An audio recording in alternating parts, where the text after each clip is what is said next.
record on this computer. Okay, we are live and recording, everyone. Sorry about that, you guys. Like Jacqueline said, I appreciate it. And are I'm you eating bacon, Daryl? Daryl, are you eating bacon? Not at the moment. I'm actually eating cereal. I am drinking coffee. I ran and made coffee, so. All right, you guys. I'm super excited we got that taken care of. Thank you guys for being flexible. Thank you, Tyler. Let's head over to the agenda now. And we are still right on time, 9:35. I'm super excited about that. All right, what we're going to be doing is we wanted to, usually when we have the training, we have it all in one big giant room. And so that's what we're doing now. When the trainers present, they're going to start speaking. I'm first speaker, and I'm going to go ahead and talk to the area directors a little bit first, and then I'm going to go ahead and talk to the division directors. Most of the information sometimes crosses over, but we want to get really specific with certain information in regards to the area directors.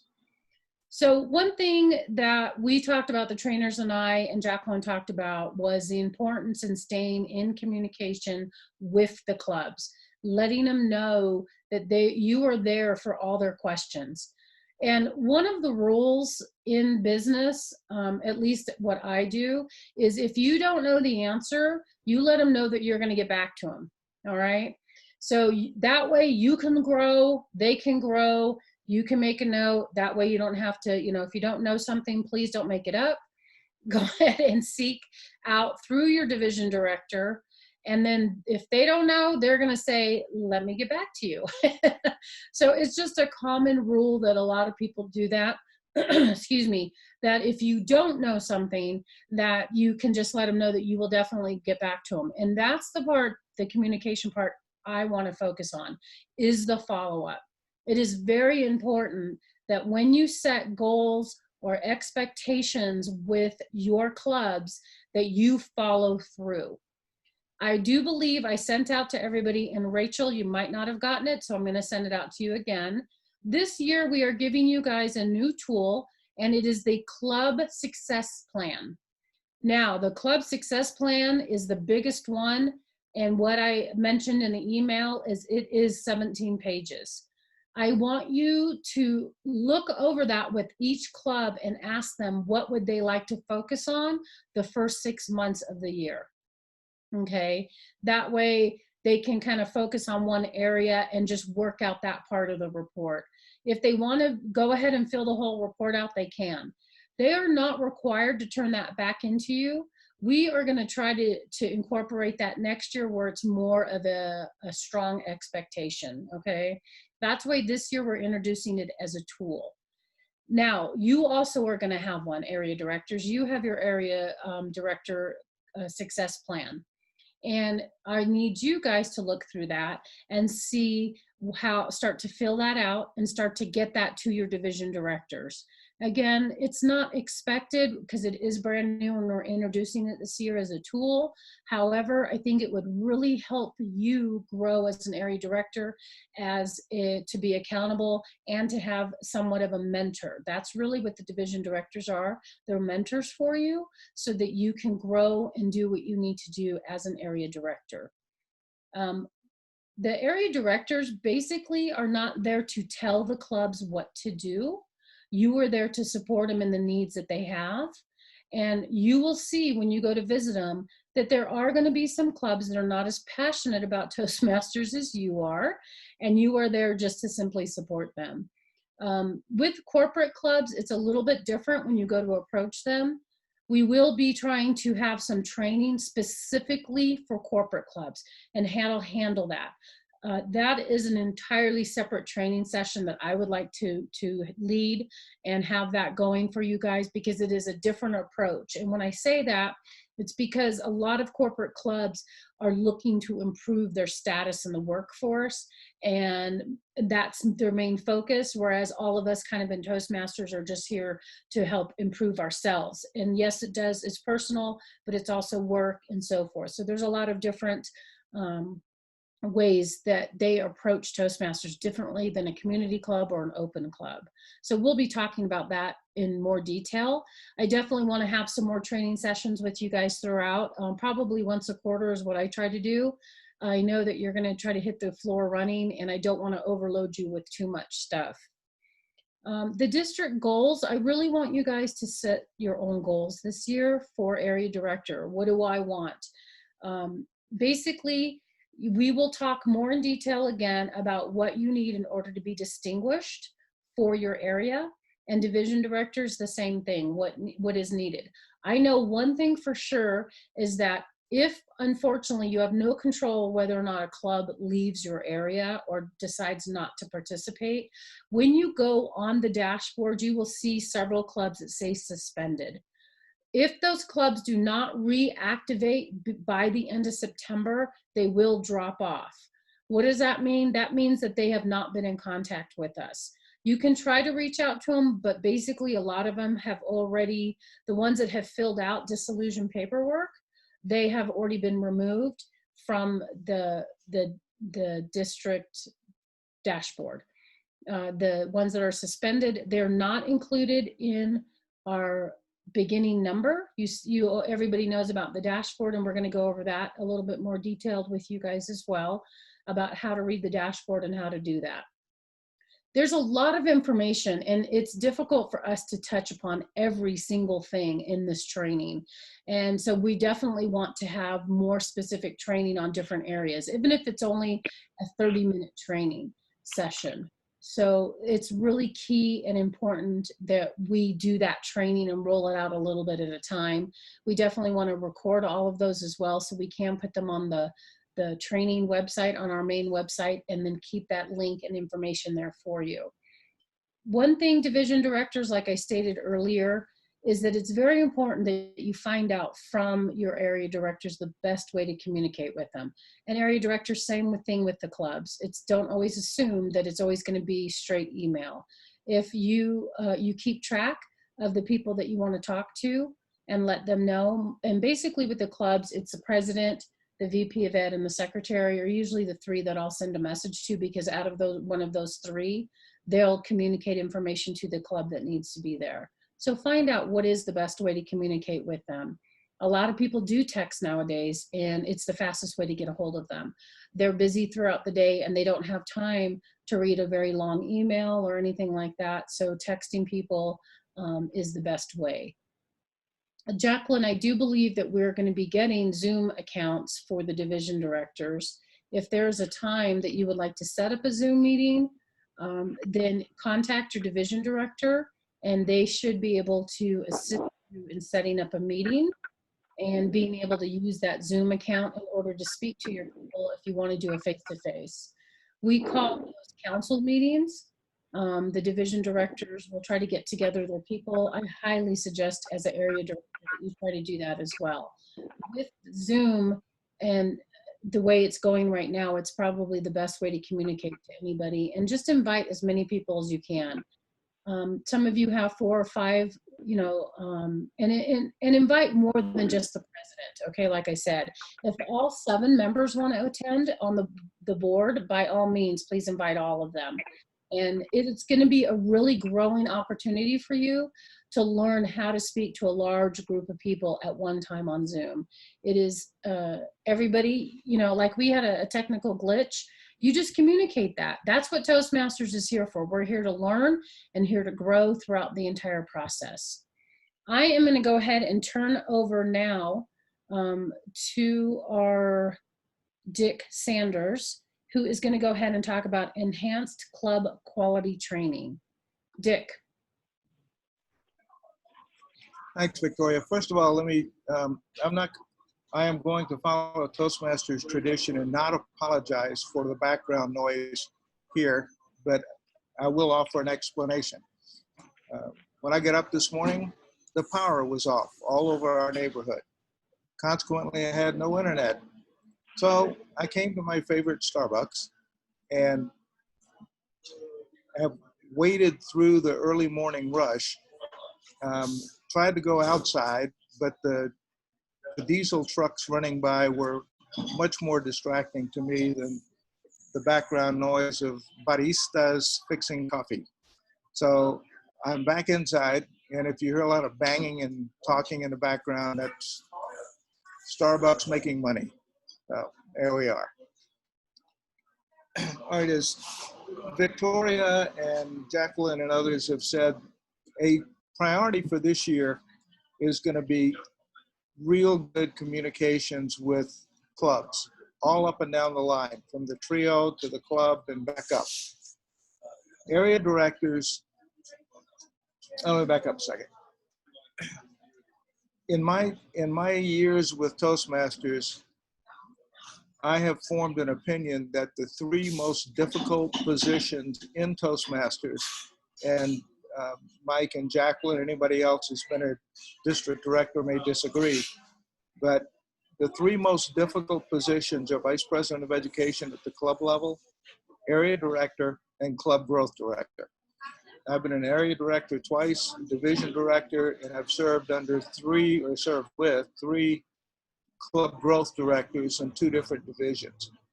So the work that all three, if it's done right, the work of all three of those positions makes the position very, very difficult to do, and the folks need to be very organized.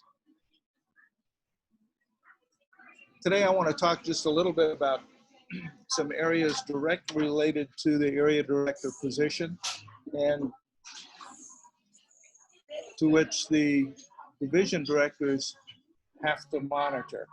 We'll look at some strategies that'll enhance club quality and some tools that will help clubs, area, and division directors be more successful. If you have any questions or comments, put them in a private chat, send it to Victoria, and then she'll monitor those, and we'll deal with those as we get to the end of this. Now, as I understand it, I have an hour and a half for this present. I'm teasing, but the district that I came from in Florida, DTM stood for Don't Time Me. So whoever is the timer, please take that into consideration. The preeminent focus in Toastmasters is the member. That's been mentioned a few times, and that's true.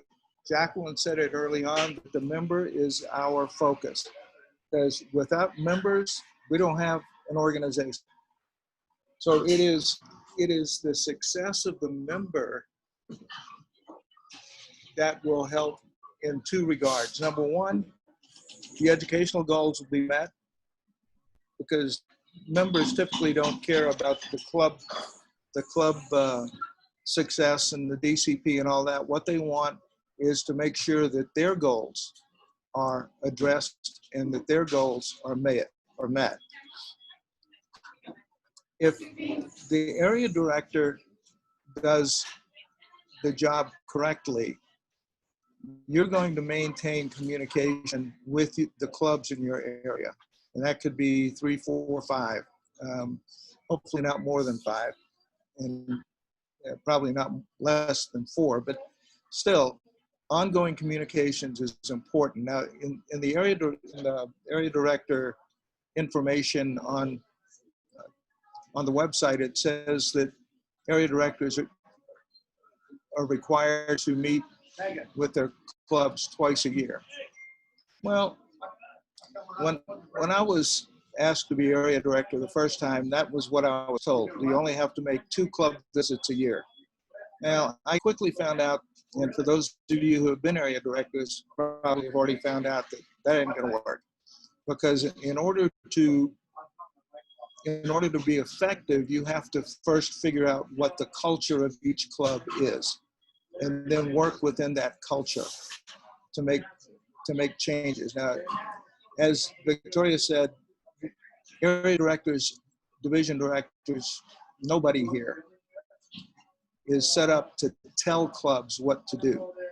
Area directors, you provide guidance. All you can do is lay out the positives for the changes that you would like to see them make, and hope that they'll take it. You just kind of keep encouraging. over the past few years in nearly every district, two issues have become very apparent to anyone who's paying attention. And I know that the trio here is painfully aware. Member retention and member recruitment. Those are two areas that are really, really important. I know in the Northern Division, I have an assistant area director, or assistant division director, Janice Haldy, and she and I have begun to put together some priorities for the division, and I would encourage division directors with your area directors to do the same thing. We will all get some guidance from the trio in terms of district goals and objectives, and those should guide what we do in the division and then in the area. I want to talk a little bit more about the club success plan. This has become one of my pet peeves throughout the years that I've been in leadership in Toastmasters, and that is that it's a hit and miss proposition. Some clubs will do it, some clubs won't. I view the club success plan as a roadmap. I'm in Sheridan, Wyoming, which is in pretty the far northeastern corner of the state, about 35 miles from the Montana border. Now, I can get to Denver by going to Billings, Montana first, but why would I want to do that? It adds about 2.5 hours to the drive, number one. Number two, if you look at the club success plan as a roadmap, if the Vice President of Education does his or her job right, each member will have identified to the VPE what their goals in Toastmasters are. The VPE then can schedule and craft a schedule where those goals can be met as much as possible. That also needs to be part of the club success plan, because as you know, in the DCP, education has 6 goals. Membership has 2. There are only 10. So you've got 80% of the goals in the Distinguished Club program to be accomplished by 2 positions, VPE and VPM. So that's why I said earlier that club success plan needs to be coordinated. It needs to be specific, and it needs to be the guide for the club as you move through the year. Now, the other thing about the club success plan, and Victoria mentioned area and division success plans, is that if you don't have club success plans, the area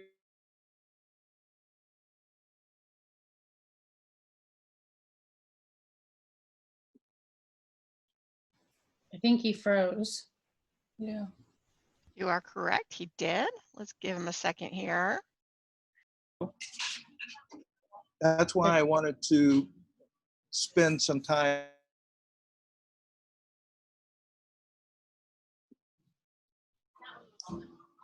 Hey, Dick. Yes, ma'am. Who's that? Oh, yes. It's me, Jacqueline. Can you switch maybe to a different table or something, because we're getting kind of staggered connectivity here. You keep The only other thing would be possibly us turning off our videos. That would help the I also think as they use more bandwidth, as there are more people using the bandwidth in the Starbucks, it's going to eat up. It's either the banging in Starbucks or the diesel trucks outside. It's okay. Keep going. We can hear you now, Dick. Go ahead. Keep going. Okay. All right. Anyway,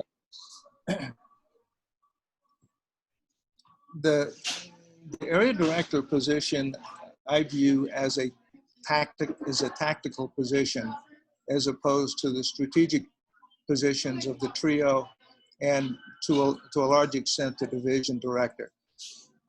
Area director's responsibility is to meet with clubs and do all that can be done to encourage the clubs to do things that will help to enhance the member experience in the club. And again, focusing on the member is the key. The other thing that I would recommend to area directors is that you encourage the officers to help enhance club quality. If a lot of clubs kind of rotate officer positions throughout their years of experience. I know in my club in Florida, even though at one point we had 38 members, you still had just the same 10 folks rotating through officer positions. Occasionally we'd get somebody new to do that. But especially in smaller clubs, you're going to have that rotation. So officers may feel that it's not important for them to go to TLIs multiple times because, they've heard all this before. And that's why today, when we were putting the plan together, that we wanted to do more than just reiterate what you can read as an area director in terms of what your responsibilities are. Earlier I said that we talk about some tools that would be helpful. Natalie, this would be the time. Put on the screen something that I found to be very, very helpful, and I think that probably most of you have either been exposed to or have already been using, and that is SMART goal setting. This is a tool that's used by businesses all over the world, and it is very, very helpful. SMART stands for specific, measurable, achievable, realistic, and timely. So, as I said before, that if you don't have a plan, all you have is a hope, and a hope doesn't get it. It won't get you anywhere most of the time.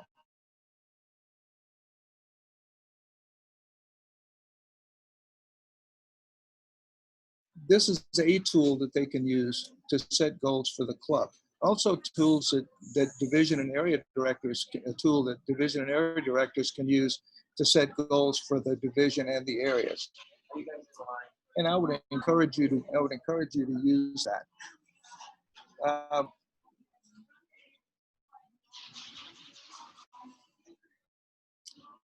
As they apply to the club success plan, SMART goal setting will help the club to measure how they're doing and to adjust the goals as necessary. Now, we talk about the club success plan. It really should be done, in my view, in July or at the latest by the end of August, and then reviewed mid-year and adjusted as necessary. Some clubs that I've been around have reviewed them quarterly to make sure that they're on track and that they are meeting the goals of the members as they go through it, but at least twice a year. At the beginning of the presentation, I said I'd focus on some areas of importance for area directors and which the division directors should monitor. We talked about club success plan and how it's the basis for all other success plans.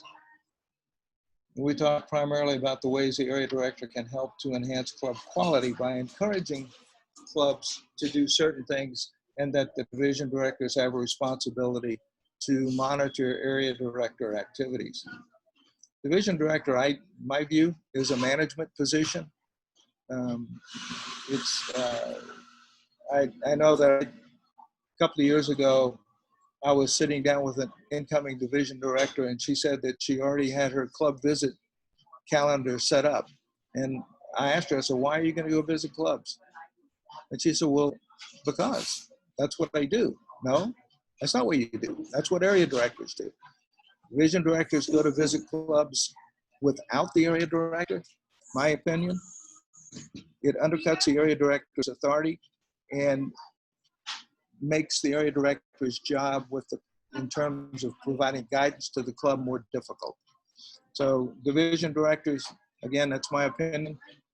If you're going to go visit clubs, I would suggest that you do it with the area director so that you don't inadvertently undercut their authority.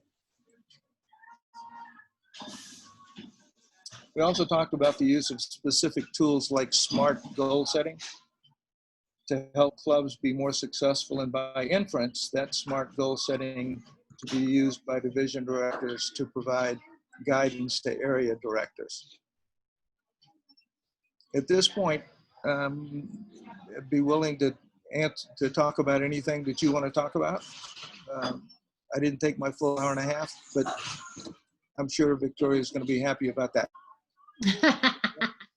So if you have any questions, just kind of jump right in, and or Victoria, if you've gotten some chats, chat questions or concerns or thoughts, we can talk about those. The one thing that, yeah, thank you, Dick, very much. Appreciate that. The one thing that we did talk about, that Dick and I talked about, and I know he's kind of off right now because he's sitting in Starbucks, but one important thing that he mentioned while we were discussing training is that while your minimum requirement is to visit a club twice a year to produce 2 reports a year, we want to encourage you to visit the clubs more than that.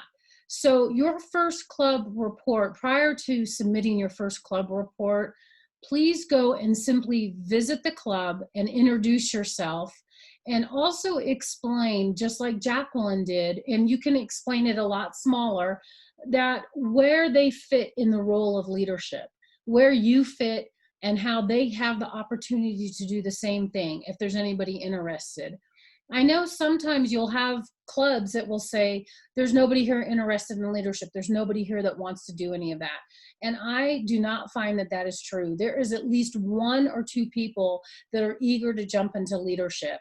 For example, I mean, Tyler has been with us since January, and he has already jumped into the role. And we are so proud of you, because he obviously has a natural born ability to want to lead and grow. And there's a lot of people that do that out there. So you don't know until you ask. We are looking for approximately 15 more area directors. So by all means, please reach out to us and let us know if you know of anybody that would be willing to do that. We want you first to visit the club and see what the dynamic is, see what their culture is in that club, and determine kind of like, are they more loose, or, you know, are they, how they run things, are they kind of really by the book on the schedule? You will get a feeling for how everybody does that. Then the second time, or even the third time that you go to visit them, that's when you might do your area report. The one thing we do want to let you know is that when you do the area reports, and it is going to take time, and I know Deb's going to address this later, is that it is, you get a copy, the division director gets a copy, and all 3 members of the trio get a copy, along with the club itself. So we want you to be very careful on some of the stuff that you put in there, and try not to put too much of your personal opinion on those reports.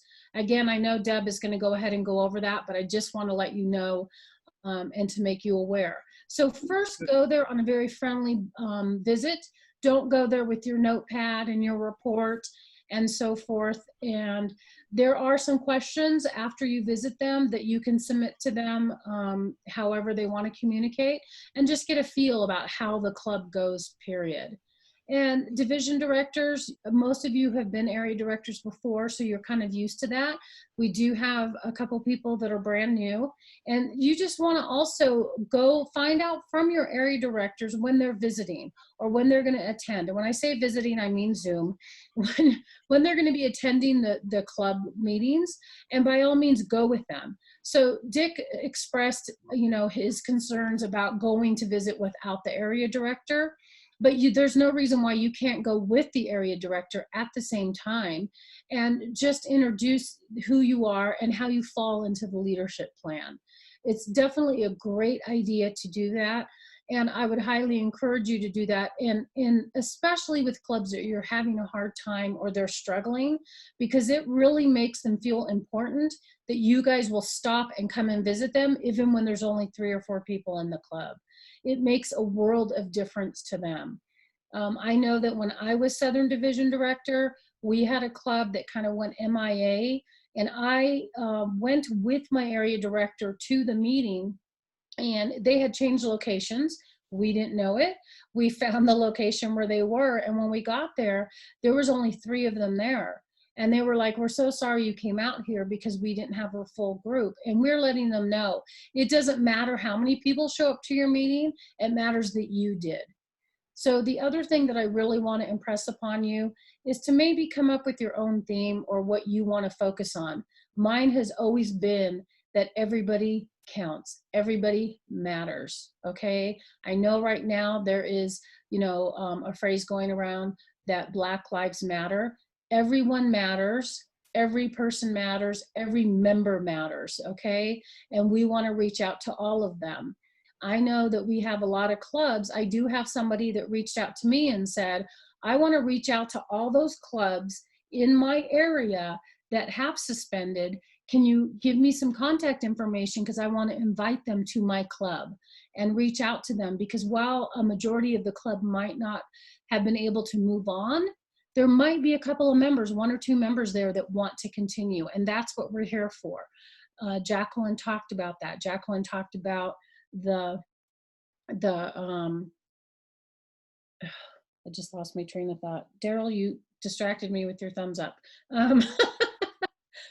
Jacqueline talked about the importance of reaching out and making sure that everybody is involved in Toastmasters and wanting to move forward. 1 or 2 people that are missing, that are not a part of the Toastmasters anymore, they might be our next Tyler. They might be our next Christy. Anybody that wants to step up and start really moving out. Just to let you know, a small part of my story is that I was in a corporate club and never knew anything about all the levels of leadership that are available until I left that company. I left that company, and then I said, wait a minute, I need to find a new Toastmasters club. And that's how I got to where I am now, because of the opportunities that Toastmaster gives us. And while you may not be able to lead at your job, you can do it here. And that's what we also want to get. You know that the tagline for Toastmasters is where leaders are made.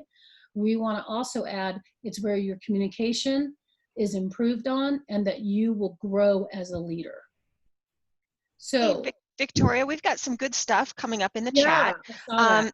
Asta, thank you for sharing. When she was area director, she went to her clubs 1 time a month, and she found it to be an excellent opportunity to build relationships and confidence, and to help them with, to give them help and help with just their enrollments. She loved the job. I'm so glad to hear that, Asta. And then Roland asked, what should division directors do about visiting clubs without an area director? Gregory, thank you so much for pitching in there. Gregory suggested division directors can do visits if you're not too busy. That can be a real challenge. Any area directors, even the trio, even anyone on this call, can make a visit for the club in an unofficial or an official capacity, even if there's not an area director. So what we really want to do is try and make clubs feel seen, welcome, and seen. I mean, that's the big thing right there, that they're not alone, they're not drifting, and that there's a support system for them right there, to make sure that they don't feel forgotten. So excellent. Thank you for those right there. So Greg Harris asked a really good question, and he says, can a webmaster, can I do club visits? Like I said before, and Jacqueline, I know if you want to speak on this as well, Jacqueline, there are, I just counted up, and I believe there's 14 areas currently that do not have area directors. So Jacqueline, would you like to go ahead and speak up about how we can try to, until we get people assigned to these positions, what we would like to do? Thank you. So a couple of things. We are an organization that we want to ensure that everyone's voice is heard and everyone is included. So in our capacity as leaders, there are a lot of, kind of to piggyback a little bit on what Victoria said, there are a lot of issues going around right now. I think it's important as leaders that we try to be as non-polarizing as possible. And so that means we have to go into the club, to the area, to the division, not necessarily inserting our personal beliefs and views and the like. We're all here because we all want to be better communicators. We all want to be better leaders. So I wanted to say that. In terms of area directors, we actually have about 11 or 12 positions still available out there. So what I have been doing, I think I've talked to everyone. I think I've talked to everyone here on this platform about their various roles. If I haven't actually talked to you, we've emailed, we've done something. But for area directors, I've been having a conversation about a lot of the things that Victoria just spoke about. And one being, you cannot get to, and Dick spoke about this too, and I'm so appreciative of it, you cannot really get to know the club culture, the members, or anything like that without, if you're only going into a club once or twice a year, no one wants to see the area director come in, let's see, October, or September. Hey, I'm here in my official capacity. Who the heck are you? Like, where did you come from? So and we're in a different space and time right now, obviously. And honestly, we really don't know. We know until August 31st, we have to do things that are on a district level in a virtual platform. Thereafter, we don't know. It's kind of up in the air. But no one wants to be in the middle of their Zoom meeting or in-person meeting, and in walks someone with their badge on saying, I'm your area director and I'm here to do your area club visit report. Well, that's not good for anyone. That's not good for the rapport for the club. That's not good for the club members, the club leadership. Everyone has a level of anxiety. Oh my gosh, the boss is looking over my shoulder and I've done something incorrect. We don't want that. So we want to, this organization, what has caused me to stay for 18 years in this organization, whatever your belief system, whoever you are, whatever your background is, it's all about growing and learning and growing together. And so how do you grow together when you're the person coming in? Well, I don't really know you, but your club meeting, that didn't add up well. You didn't have a banner. You didn't have this. No one wants that. So what we need to do, we need to ensure that we are establishing a rapport at the outset with our club. So that's very important for area directors. Division directors, you are more than welcome to tag along with your area directors or even get in there and communicate on behalf of your area director.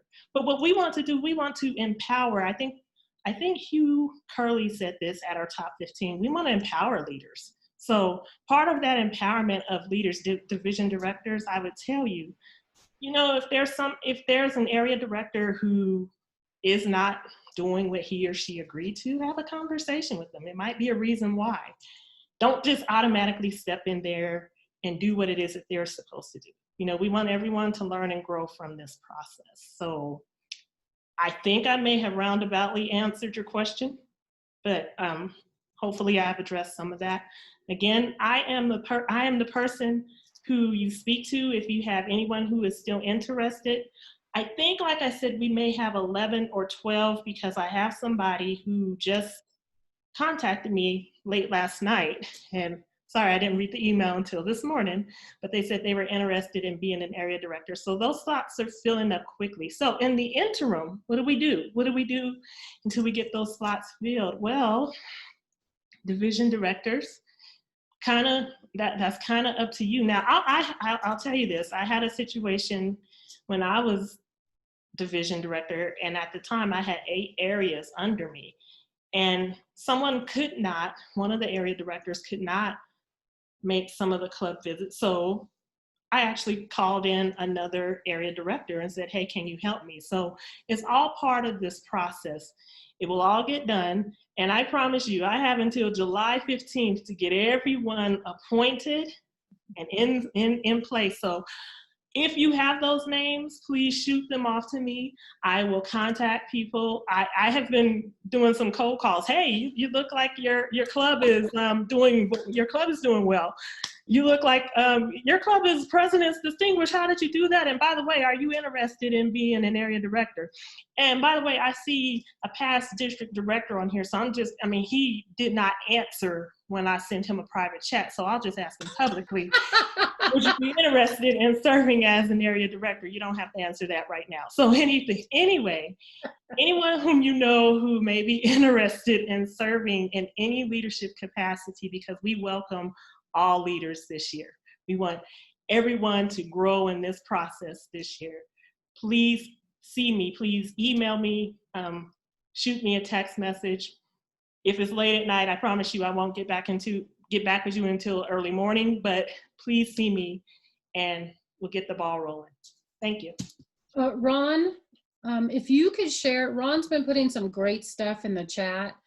And Ron, can you just take a minute or so and share what your approach was? Because this is your second year, correct, as an area director? Yes, ma'am. All right, go ahead and share what you put kind of in the chat a little bit. I think verbalizing it is really going to help. So go right ahead, sir. Thank you, ma'am. What I found worked for me in my first year as an area director was to get to not only introduce myself, but to get to really know all the club officers, because that's your core of a club. So once you know these people and those people get familiar with you, then you can get into the bottom of what the club culture is and become familiar with it. Because every club is different. Now, when you get accustomed to a club and they get to know you, you're sort of becoming a part member of that club. So they don't see you as there to take note or to evaluate them, but as a participant member. And that club jive with you and get you everything that the club needs so you can help them. That's how I was able to be successful at my club. I had 5 clubs, but 4 of which I became very familiar with, because there's one that was very, very difficult to reach, and I couldn't do anything to attend the meetings because they wouldn't allow me for whatever reason. That being said, I took that as a learning curve and tried to reach the president and talk to her and tell her, I just want to know what your club's all about. I just want to reach out and help in whatever way I can. And at the end, I was able to reach out to them and they accepted me as an area director. But the more you visit your club, the more you become familiar with the members of your club, is the more they become familiar with you and get you everything you need in able to best help that club. So those have been my experiences, and I think, like Jacqueline said earlier, 1 or 2 visits isn't going to do it. You have to make yourself available to try at least get to know the club members, and don't just do, I'm here to evaluate your club. No, try to participate, try to be a part member, and then you can try to help that club. And even asking to attend their officer meetings is a good way to kind of get to know them. And just, so I was a bad kid growing up, and I know you're not surprised, shock and awe. But every time I get called into an office, what's the first thing that goes through my head? And I know I'm not the only one here. Okay, what did I do? Am I in trouble? So some people, like myself, have that, like, uh-oh, the area director's here. What are we doing wrong? Uh-oh, what's going on?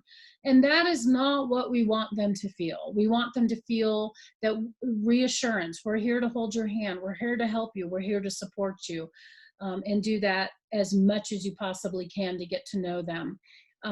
somebody mentioned, hey, but my clubs are really kind of far away from me. This is the perfect opportunity right now during Zoom for you to get to know people and start doing that. We still don't know when we're going to be able to meet. So it would be a great opportunity to visit them as much as you can this first quarter, July, August, September. And, you know, go ahead and get all of that going. Now, Jacqueline says she has until July 15th to fill as many roles as she can with those area reports. Division directors, I would encourage you, when you see slots that are open that are still not filled, do not feel like you have to do it alone. I can visit a club, not as the PQD, but just as a district leadership, and fill that area report out for you. Our area report training is not going to be until July 25th. And therefore, if anybody would like to attend that meeting that is not an area director, to just get a brush up to kind of help the district, if for some reason we don't get those done, by all means, please attend that meeting. It is on the district calendar. We're going to do a detailed comb over, or whatever you want to call it, detailed look at the area report. And Deb is going to talk about that later. But I just want to encourage you guys. Yeah, I want to support. Yes, since we're on Zoom right now, maybe I can squeeze into a club and do an area report if we do need that. Please do that. Okay, that would be absolutely awesome. If you who are interested in it, come. Like, can I attend? Yeah, anybody. Yeah, it's open to anybody. Okay. Yep, it's open to anybody that wants to attend. If somebody cannot attend, we can do. That's where I would reach out to your division director and tell them, hey, I'm not able to attend the 25th, but can we go do a one-on-one? And by all means, you guys, I mean, Jacqueline and I have one-on-one meetings on Zoom, and not just over the phone, just so that we can talk and go back and forth and so forth. So by all means, if you need anything, please reach out to us. All right, we have a couple more. Yes, I am gonna we'll record the area meeting, the area reports meeting, so that people can go ahead and listen to those. Natalie, do you see anything else coming up that I'm missing? Let's see. You know, it's great. The chat on this allows you guys to have some great conversation going back in between those. And I think one of the things that you really need to see is that your greatest resource is each other. And so maybe a great thing we can do is facilitate some more informal hangouts for our groups, just to make sure that because we hang out in our division, we hang out in our area, but to do some of that cross-pollination is great. Ron, I love it. There's no better way to get to know your club culture and members but by visiting those clubs every chance you get, and then you sort of become a part of that club. I also want to reassure anyone who does have a job that doesn't allow them to travel, or a schedule that you don't match up with your club, with the clubs that you're working with. That's where leadership is having other people help you do those visits that you need to do. Things change, work situations change, your travel situations change. So if there's a club and they meet at noon on Tuesdays and your boss changes your work structure and you will never be able to get to that club on a Tuesday, talk with your fellow area directors, talk with your division director, talk with leadership, and we can find ways to support those clubs.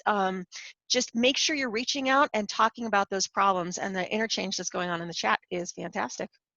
So I have a question. Off of that. Oh, I'm sorry. Natalie, just to piggyback off of that, I think to reiterate what Victoria said, it is so important that you communicate. So if you are unable to make those club visits, don't wait until the last minute. Don't wait until the week before all the club visit reports are due to say, hey, by the way, I haven't been able to make any of my club visits, because then, you know, you put other people in the bind who are potentially able to help you. So it's important that if you have those issues, that you reach out earlier. When I was a division director, so one of my clubs happened to be on the Air Force Base, on Buckley Air Force Base. Well, I don't have military credentials, so I couldn't get on. So I had a past district director who would go and make that visit for me and collect that information for me, but I was responsible for inputting that information. So the bottom line is, if you need help, please reach out. Do not wait until the last minute. And I cannot stress this enough, if you're feeling overwhelmed for whatever reason, we have a lot of things going on in life besides Toastmasters, believe it or not. And if your job is overwhelming, if life itself is overwhelming and you cannot make those club visits, it's imperative that you reach out early, because we are all here to help one another. Okay, can I ask a question? I shot a question to Victoria, which I apologize, maybe I shouldn't have done that. I have two questions. One is, for those of us who have to travel long distances, and there are places in Wyoming that do allow meetings of people of 10 or so, I would just want to know what kind of reimbursement policy we have if we need to go visit those clubs more than our twice a year. So I'd like to know what kind of policy we have on that. And also, I think it would be important to talk about, I understand that life changes. You know, you may be enthusiastic to be an area director now. I've been an area director many times, a division director many times, and a past district governor, which means nothing to most of you because you don't know what a district governor is, but that's another story for another time.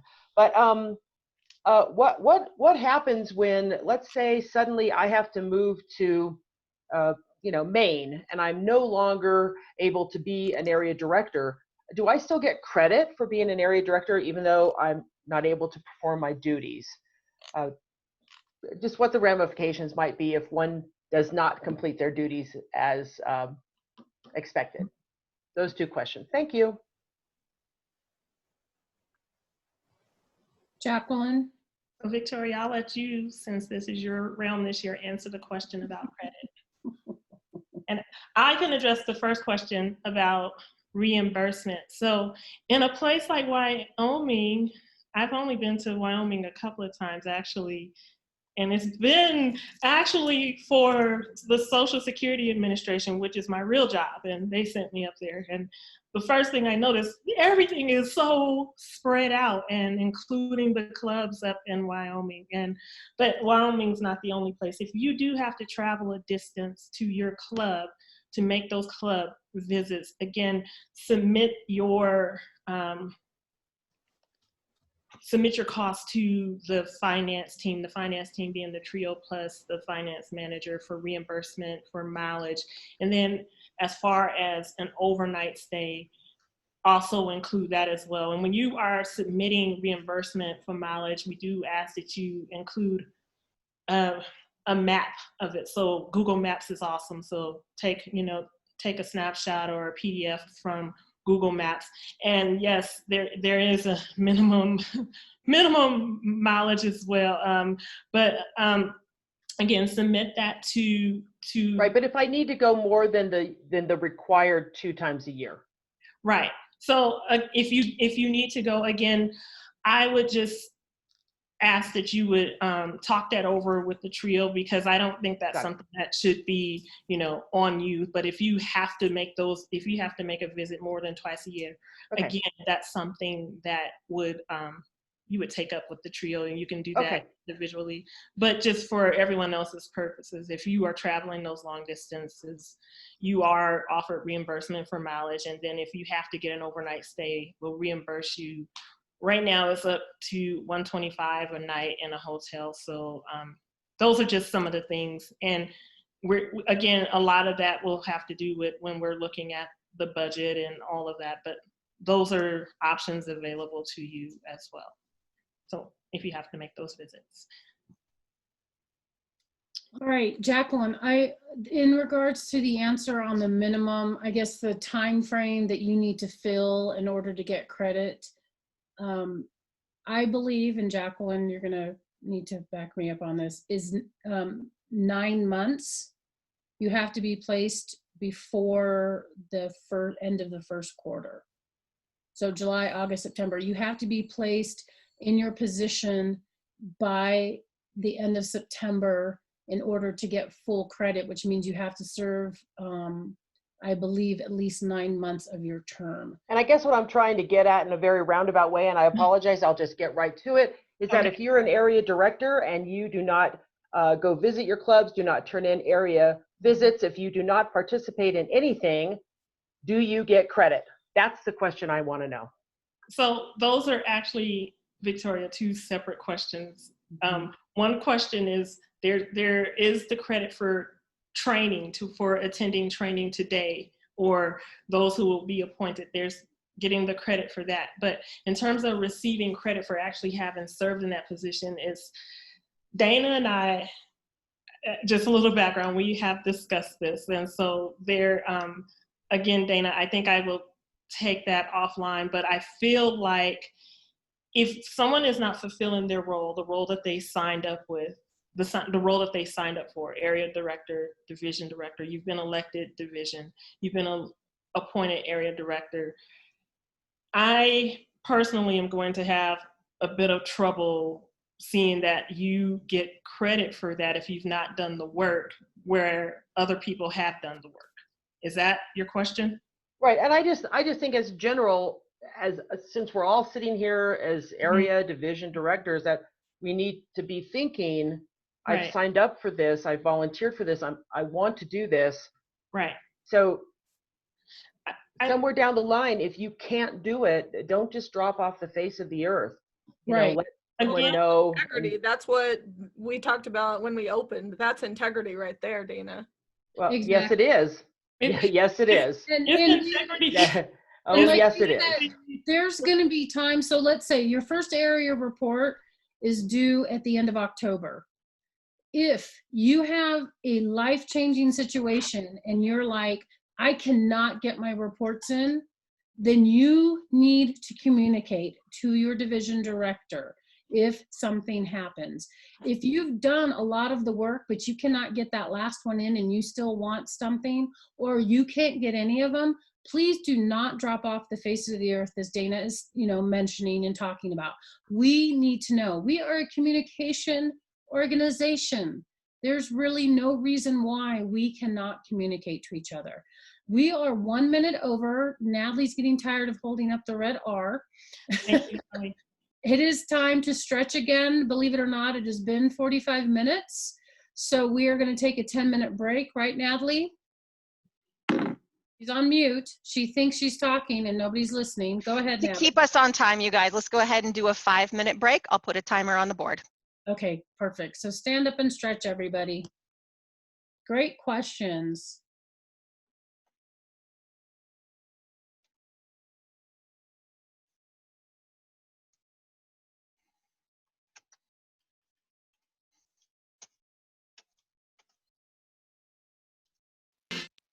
Perfect. I am stuck in the middle with you guys. No, I'm kidding.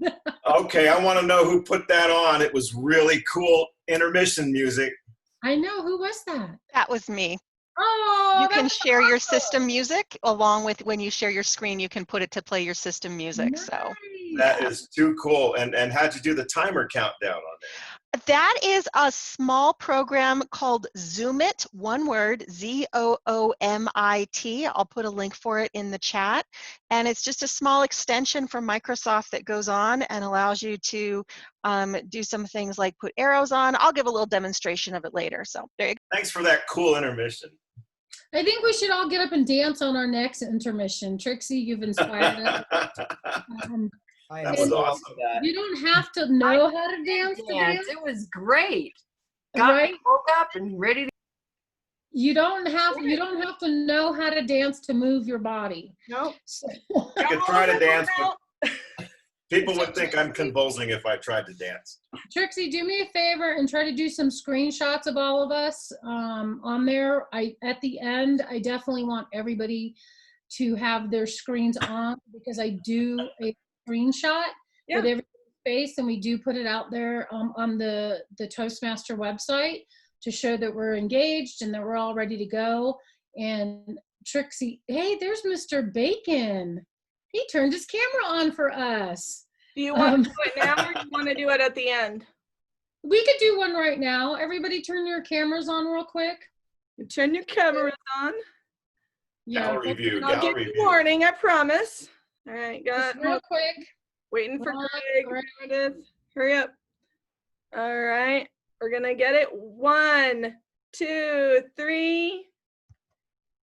Good job, everyone. Greg, you need to look into the camera. There you go. Great job. He's like a weatherman. No, your camera's over here. He sounds like a weatherman. All right, it is my pleasure to introduce one of my favorite Toastmasters. I only have a handful, and she is a nut like me. So we kind of get each other. We both have cats, by the way. So we're both cat ladies. And both of us only have 2, so technically we're not cat ladies. But Gloria Lovick is gonna tell you a little bit about herself before she starts training, because some of you might not be aware of her. We were division directors at the same time. That's when we kind of really bonded and got to know each other and started hanging out at the conferences together and stuff. And it is one of the friendships that you get to develop while you're in Toastmasters. And I've been very grateful and honored, Gloria. So please help me welcome Gloria Lovick. Hi, everybody. Hi, Daryl. And everybody else. Oh, there's quite a few Simply Speaking folks on here. So I have been in Toastmasters for 10 years. There's Natalie.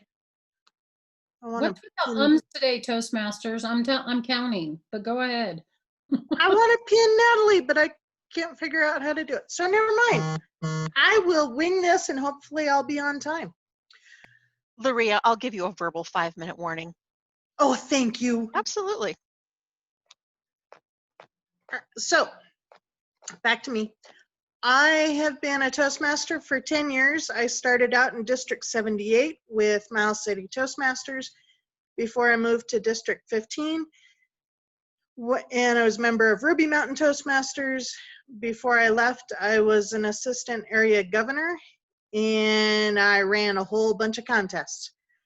I moved from 15 to 24, where I was an area governor. I was a distinguished area governor of one of the most challenging areas in District 24. I had 4 clubs and 2 of them were damn near suspended. So for those of you who don't know, at the time, that meant they had 6 or fewer members. That was right before they went to 8, where you had to have a minimum of 8 members before you were suspended. And I was distinguished because, well, quite frankly, I bribed 2 of them so I could become distinguished. From there, I was also a division director, District 24, and then I came here. I was President's Distinguished the year that Victoria and I were division directors together. I had a whole bunch of clubs, and during the course of that year, I lost 2 area directors, and one of them was quite a big challenge. And I was Foothills Division. That was right before Foothills divided into Foothills and Western. And I received my Distinguished Toastmaster in July 2015, I believe it was. And I was fortunate enough that District 24's conference had Mohammed Murad. He was out. He was just leaving the presidency, and Jenna was also there. So I got pinned by some pretty big names. So anyway, I am here to give you guys some pointers and suggestions on how to thrive, especially in the distinguished for the district, and also to impress upon you what has already been impressed upon you, which is the importance of communication. So with that, I think we'll start out with the communication. We'll go a little bit, I'll flip the two on the agenda just because I think they tie in better. Area directors, you have been told that it's important to visit your clubs at least twice. Minimum is twice during your year, and you've been told that it's important to go more than that.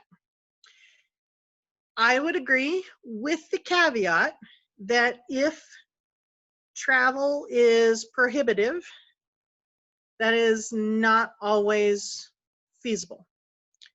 So for example, the year that I was area governor, I traveled 90 miles one way to go to my club meetings once a week. That was the closest club.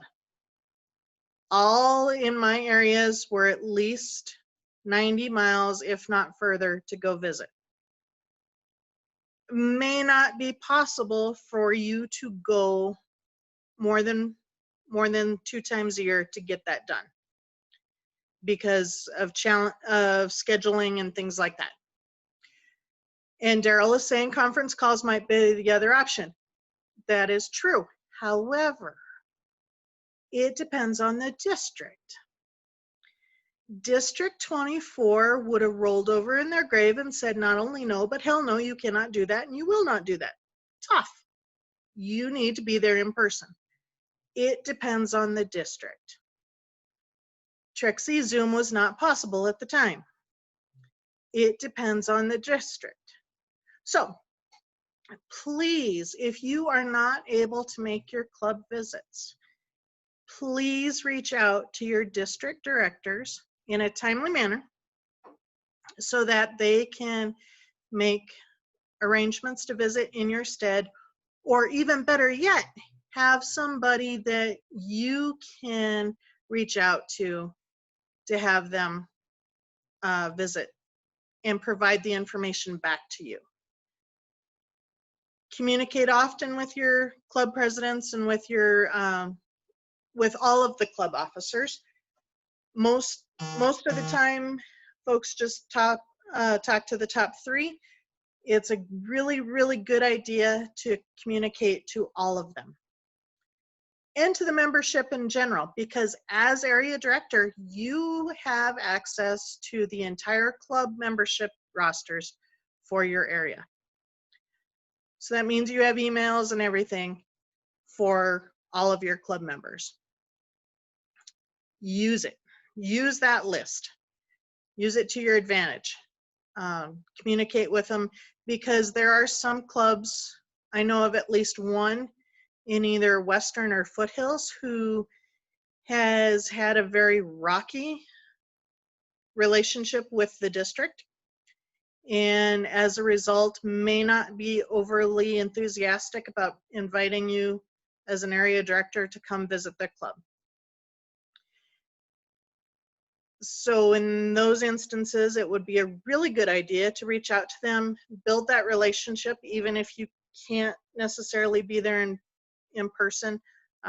Use Zoom to the best that you can, and go out, visit, build those relationships, because you can't ask them to do things for you without having that relationship built. It's very important. If you have that relationship, then you can ask them to help you fill out your area director report form, because part of that area report form will be asking you who has achieved each and every one of the distinguished club performance. Whether or not they've received level 1, level 2, level 3, level 4. It will ask that, and you can't leave that blank. So you either have to put in a name or put in NA for not applicable or none. something to that effect. So if you send that to your club officers before your visit, they can provide that information. If you don't, there are other tools that you can find that information, the dashboards, and George Marshall also has some other reports that you can find. I think it's in dashboards that lists, oh, my bribe. Yeah, that lists who has done what. So Victoria wants me to explain my bribe. My bribe was, so one of my clubs, my club was a low member club, and one of the stronger clubs in the area was also my bribe. I bribed them with either cheesecake or I believe it was apple crisp, I think was what my club requested because we had some lactose intolerant. I built that relationship so that I was able to say, hey, you guys, if you do this, because you all aren't distinguished at, I think we did this at half year. If you guys become distinguished, I will make you a cheesecake, or I will make you apple crisp, or whatever you guys want, and we'll have a party. And so they did that. I was distinguished and I was good on my word. I went to North Platte with my cheesecake, and I went to Kearney with the apple crisp, and we had a really good celebration at both clubs. The other two clubs that I had was Nebraska Power District is where they met. They were no longer part of NPD, but they started out as a corporate club, and then Gateway, which was in Grand Island. So for those of you, I had a minimum an hour and a half drive to North Platte and Kearney and 2 hours to go to Grand Island. And I did that multiple times.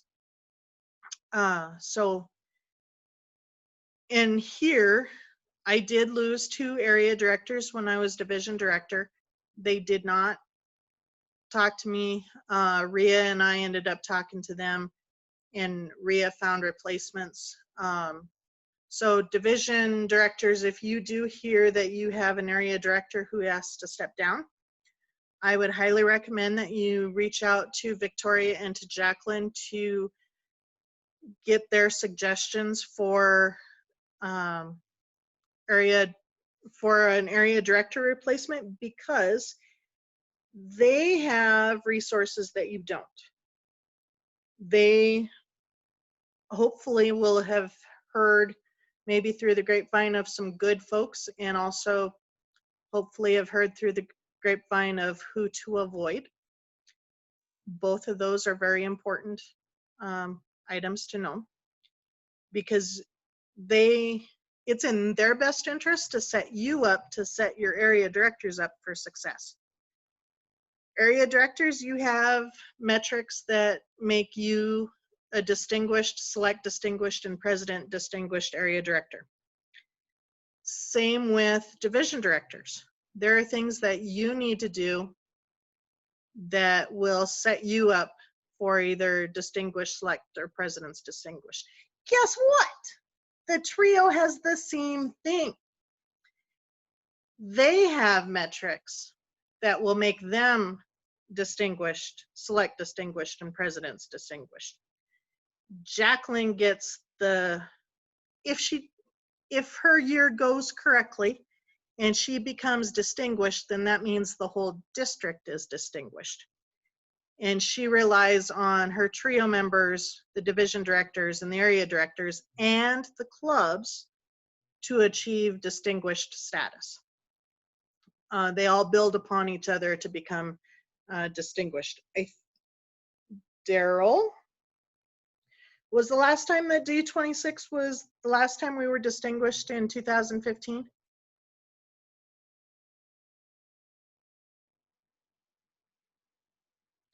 He's not going to answer me. Hang on. Yeah, the last time we were distinguished was my year, and year before that was when Linda Ray was distinguished. So we made distinguished twice in 3 years during my term as trio. Congratulations. So it's doable. District 26 is a very large district as far as the number of clubs when you look at the region. I don't know offhand how 78's doing. District 24 is struggling. Oh, and they added the Smedley distinguished. So that's also something that that the district and the various officers can strive to achieve, is the Smedley distinguished district. And I'm not sure what the steps are to get there. So basically the bottom line is communicate, communicate, communicate. For the area directors, there are some tools that will make your lives easier when you go to do your club visits. Look at the dashboards, look at George Marshall, look at the different tools that different Toastmasters have. Well, frankly, they've been frustrated with the lack of information from TI, so they've built their own things, which is how we got Free Toast and Easy Speak. George has a bunch of stuff. Mike Rafferty has a whole bunch of resources in addition to dashboards. And from dashboards, you can do your homework for your clubs, and I would highly recommend this. If you have clubs that are struggling so that they need a coach, you might want to look through the past years to see if they were distinguished in the last 5 years or not, or what setting they were in, how strong they were, because that might help you have a conversation with them of, hey, you guys were distinguished last year, what happened? Or you've been presidents distinguished the last 3 years in a row, what can we do to get you back there again? So those are some conversations that you guys can have with your district, with your club officers. And for the folks that have clubs that don't want them to come, work with your trio, work with your division director for some help to get you in so that you guys can do your reports. And communication is the backbone with that. The district, you've heard Victoria and folks talk about the district incentives. It is the area director's job to visit and encourage clubs to reach for those incentive points. It might also be a good time if you're in the position to, boy, I'm getting distracted by the, you can go online to through Toastmasters, and I think I will do some work to get you guys the links and send that through Victoria and through Deborah so that she has that available when you guys are doing your area director trainings. So clubs 12 or fewer are entitled to ask for a coach. They can get 2 coaches. The coaches are successful when the club becomes president or becomes distinguished within 2 years. I am not entirely sure where that 2 years starts, if it's from appointment or if it's based on the Toastmaster year. If it's based on the Toastmaster year, it behooves you to get the club coach in there as soon as possible. It's 2 years close of the Toastmaster year. Okay, so it's based on Toastmaster year. So if you need a coach, like right now, you need to request one as soon as possible so that you can get that coach the two full years to help your club become distinguished. And that's required to become distinguished Toastmaster as well. One of the requirements. So with the with the incentive programs, hopefully the district has something set up that will help the struggling clubs become distinguished in addition to just having a coach. And thank you, Natalie. That can be helpful. Also, the incentives, the district had incentives when I was division director about getting your reports in by a certain deadline before. So if you got all your reports in by the start of September, you may get an award from the district. And they had that both for the first set of reports and the second set of reports. And I believe they were gold, silver, and bronze medals that came from Toastmasters. So that hopefully the district has some incentives listed. Jacqueline says they're part of the budget process. They don't have them listed yet, but she will get that information out to you guys as soon as they are finalized. So take a look at those. It's an incentive for you, it's an incentive for the club, and ultimately it's an incentive for the district to make those achievements.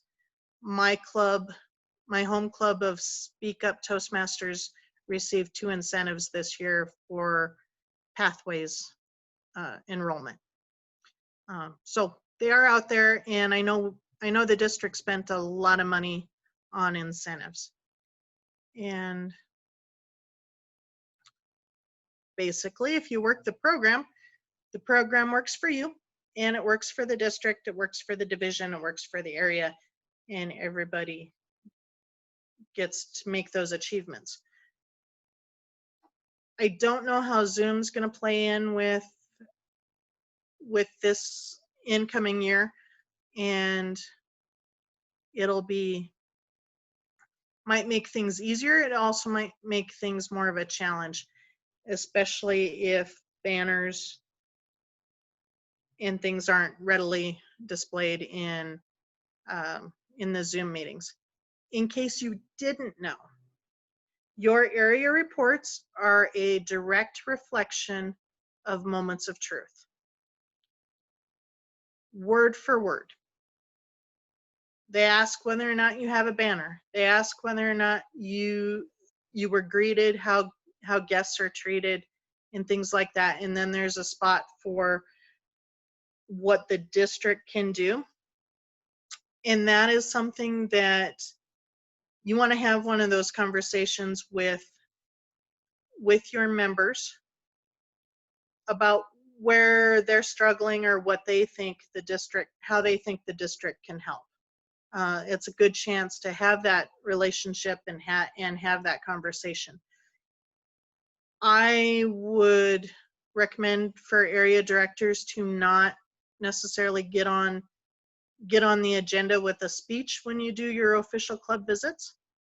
Instead, maybe ask for 10 minutes of questions and answers instead of giving a speech in front of them, unless the club specifically asks you to give a speech, in which case you may want to ask them what they want their topic. Treat it like a keynote.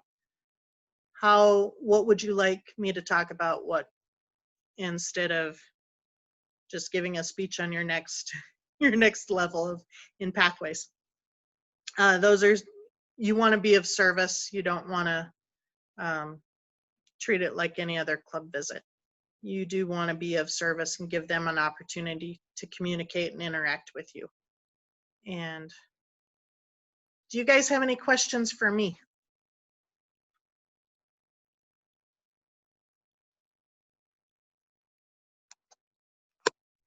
I see that Val has her hand up there.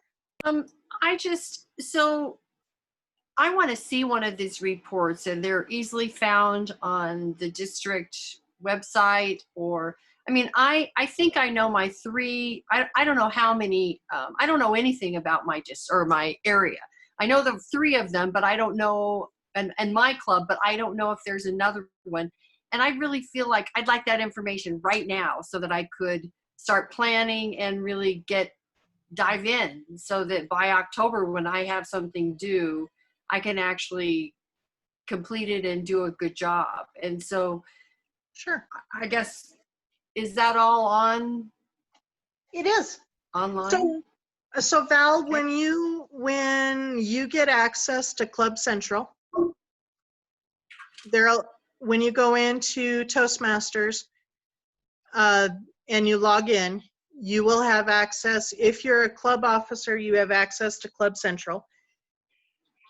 When you're area director, you'll also have access to District Central. Natalie has the form up on the screen, and in that you can actually access the entire form. It'll be fillable. And one thing to keep in mind, there's a save button, save frequently, save often, because you will get timed out. One suggestion that I've heard from a lot of people is to download that Adobe Acrobat file into Word, and then you can just cut and paste. Just so you know, every box has to have something in it. You can't leave anything empty, because if you do, it won't advance to the next page. So you do need to fill everything out. And it is identical to the moments of truth, the questions in the forms. And JP also posted a link in the chat for that form as well. Thank you, JP.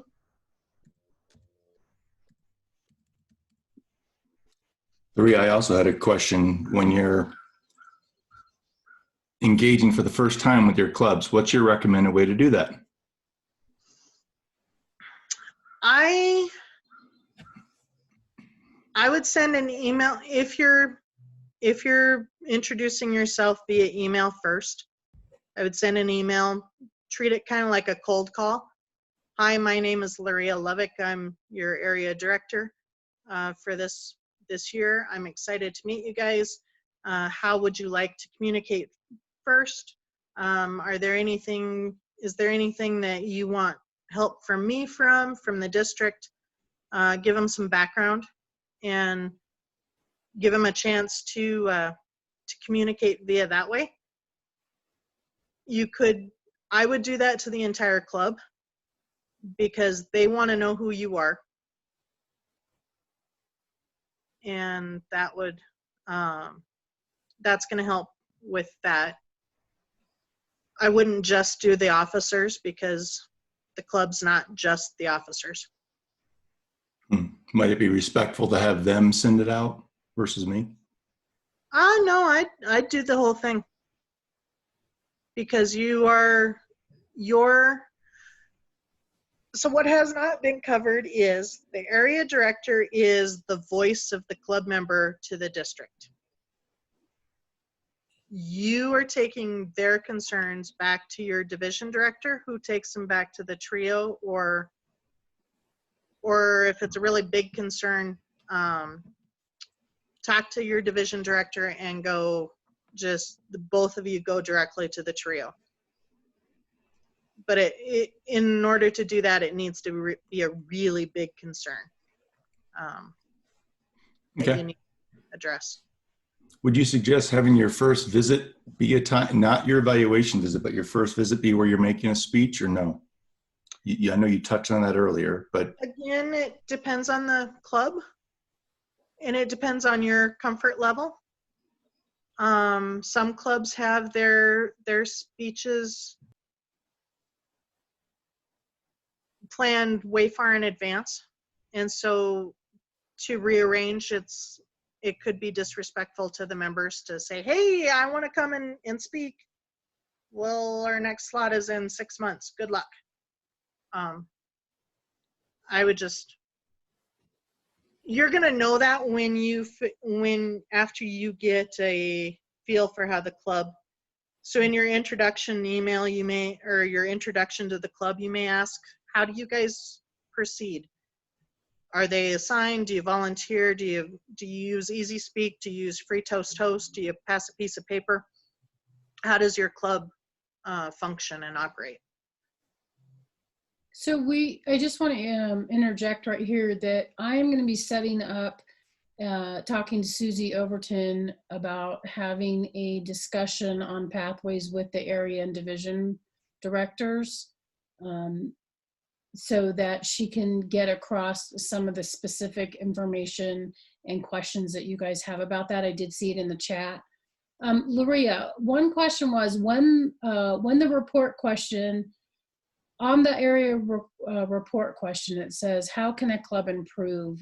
Can you give some examples of what you can put in there without offending the club or the officers or anything like that? Sure. First question, do you have a current banner? That is part of that club report. If the club does not have a current banner, you may want to put in, please invest in a current banner. Work, you know, if finances are an issue, you know, kind of let me know, or let the area director know, and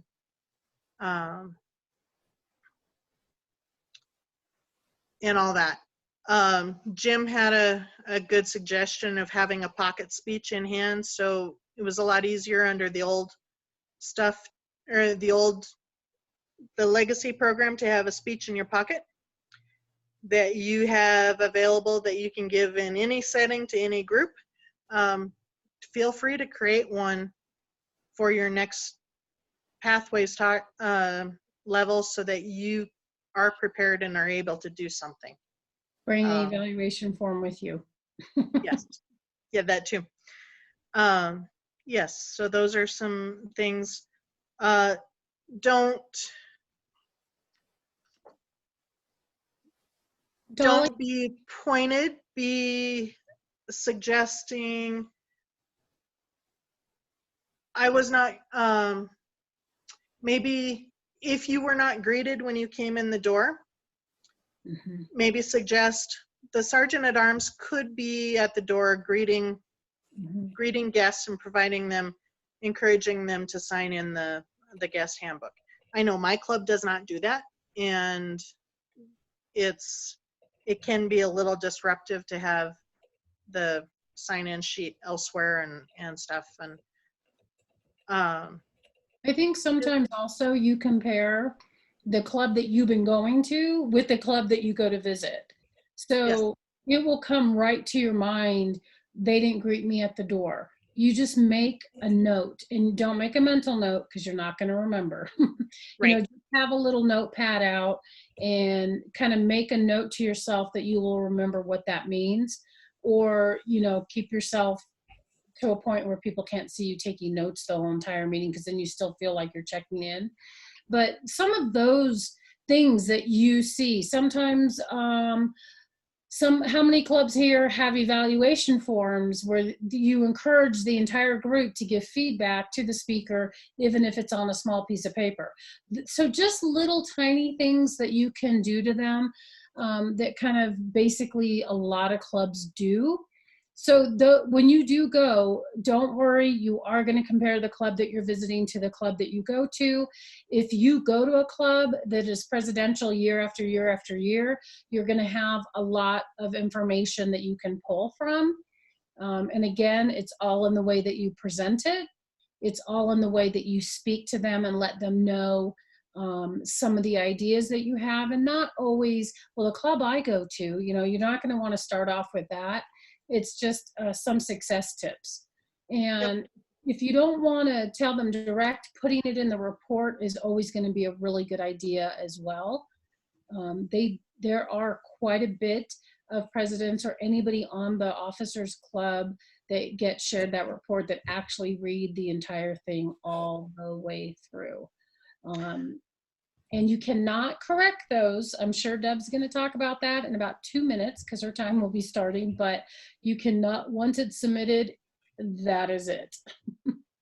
Tyler, there's not a consistent form.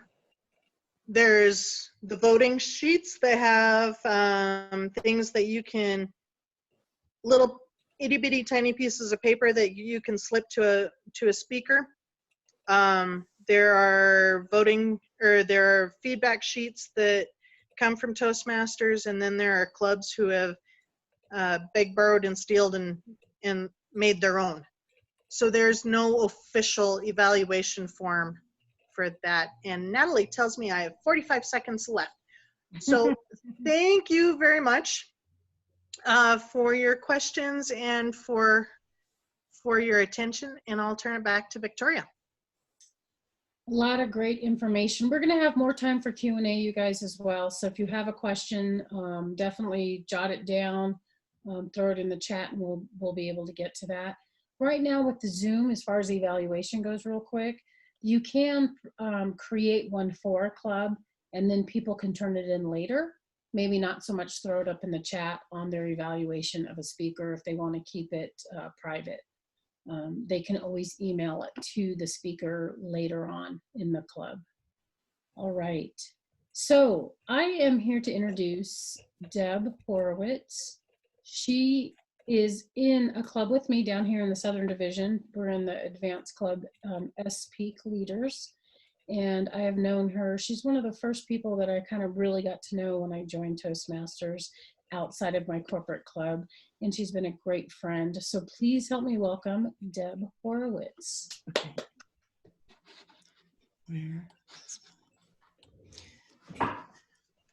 Good morning, fellow Toastmasters, and especially the area directors. Why is it important to fill out your area director report? I know you've heard some of this stuff already this morning, but I'm going to go over it again because it doesn't hurt to hear it a couple of times or even more, because the more you do it, the better you'll get. Practice, practice, practice makes perfect. As somebody who has held the role twice, the first time I had the position, we were called area governors. And all I could think about at that time was, Arnold, I'm your governor. Let me go through some thoughts on the best way to approach your area director visit reports. Let me cover some thoughts on how to approach the reports. I'm going to tell you how to start off, some of the reasons why and what we collect, and some tricks to save you some challenges with the reports. I'm going to go over 3 main areas on the report. The first thing, you're going to start your relationships with your clubs right away. You want to reach out to them as soon as you can. There are a list of officers and members which our district will get to you during the first month, for which you will probably have access by end of July.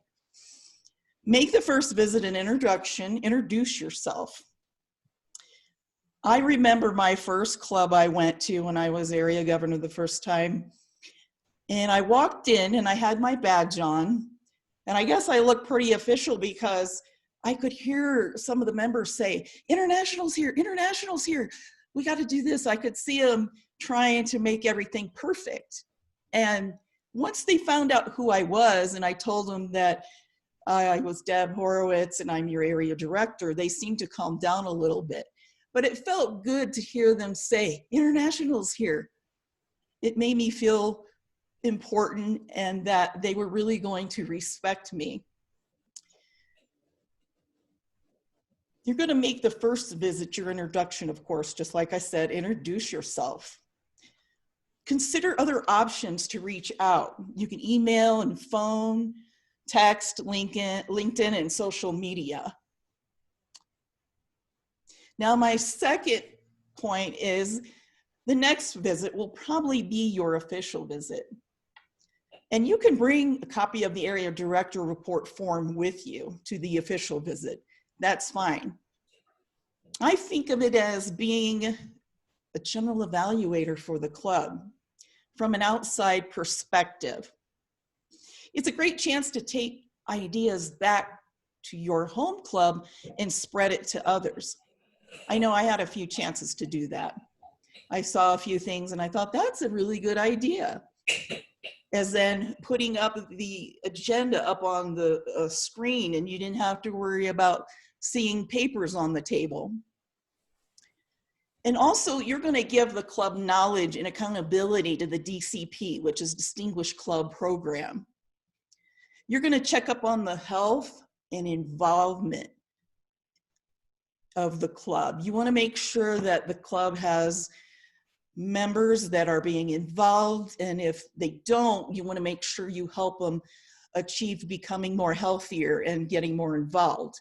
And one of the ways you can also do that is through the dashboard, and dashboard often. Indicate the things the club might do to improve. Ask to see their Distinguished Club Program.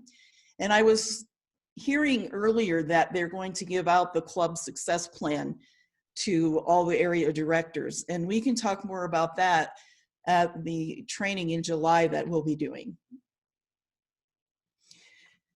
Thirdly, you have collected all the information now and are ready to report the report to be entered online. When you're filling out the report online, you probably won't have all the data for the fields. And that's okay. You do the best you can. And it's okay to write not applicable, pending, unknown. That's okay. You just don't want to do it for the entire report. And like Gloria was saying, you have to fill all the fields. Otherwise, it will come back to you and you need to make sure something goes in that. Now, if you see any concerns during your visit, don't put that on the report. It's always best to talk to the president, your peers, your division director for some resolutions.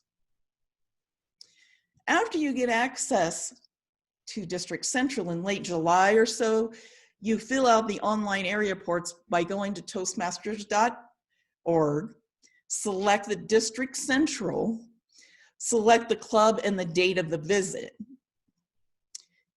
When you're adding more information, you need to save often, as the system will time you out, as Gloria was also saying, because I think most of all the area directors have probably experienced that.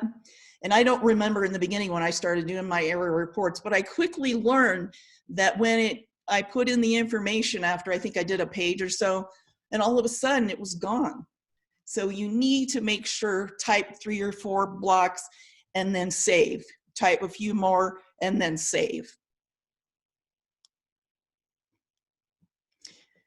It does save when you go to your next page, and you can leave and come back by putting in the club and the same date of your visit again, and you'll do that over for each of the reports. The completed report now will go to yourself, the club president, the district top 3, which is the district director, Jacqueline Smith, the incoming leaders, program quality director, Victoria Cox, and the club growth director, Jeff Ruiz. And the report additionally goes to international, of course.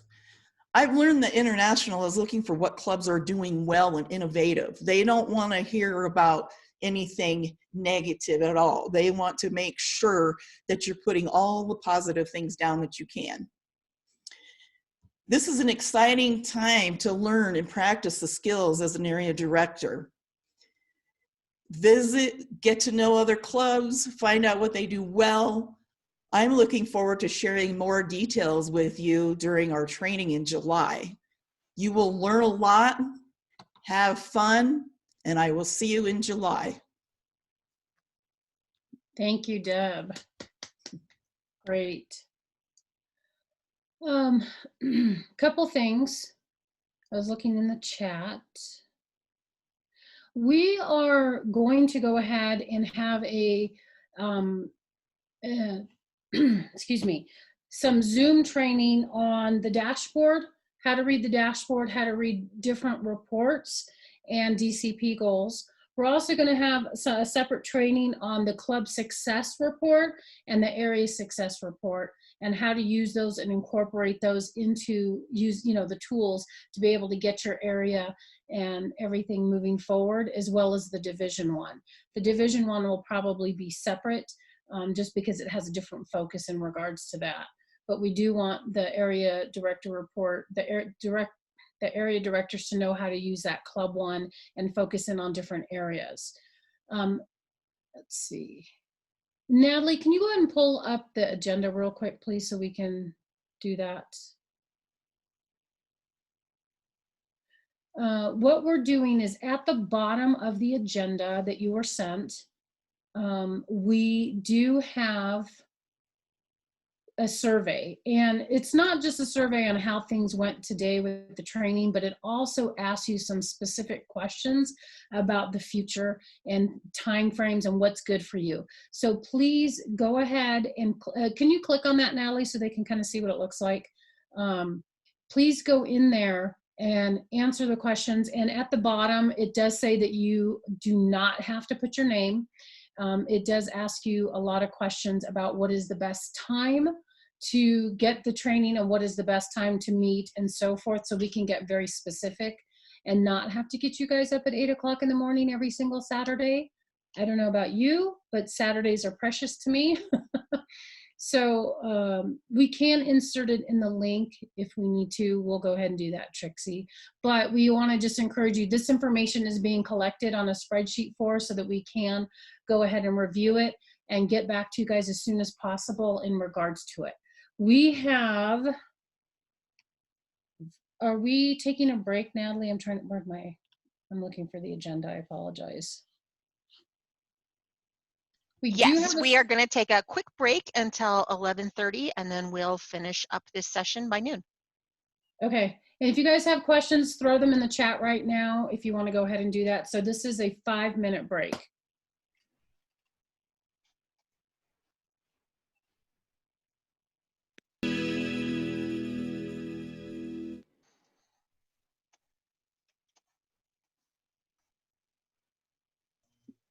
Ron, how was your ABBA? Was that good?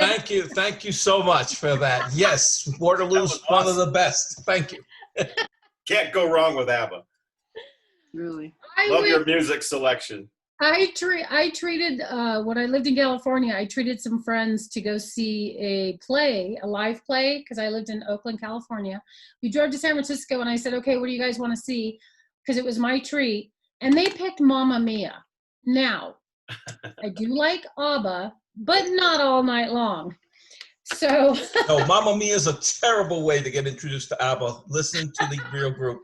Do you know that one of the singers, one of the women singers, is one of the 20,000 children bred by the Nazis during World War II?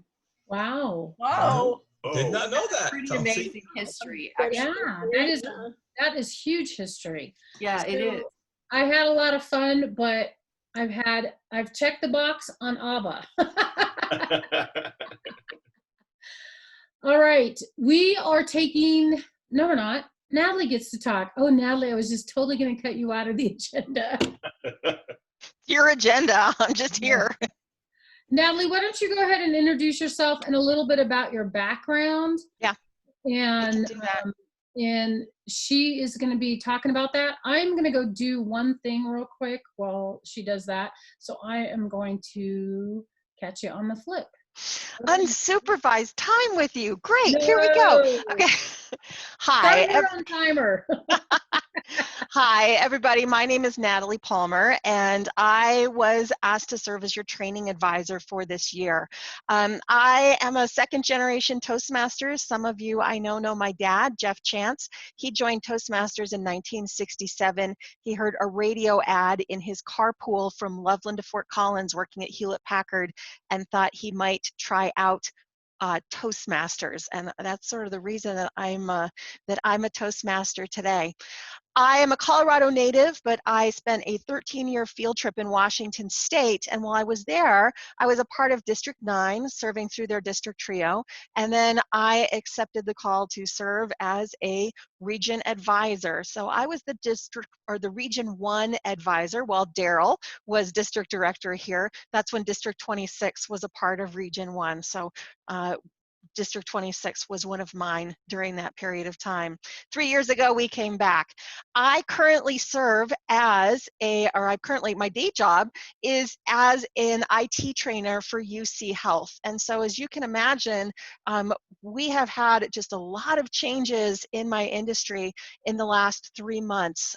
We had a meeting at 1 o'clock on March 13th and found out that we were going to have to shift all of our regular in-person classes online. And in 5 days, we recorded 200 hours of instruction to move online. So online is kind of where I spend a lot of my time, which is why I'm really happy that I can lend sort of my expertise and my background in this right here. We are planning in the foreseeable near future to do all of our training opportunities online.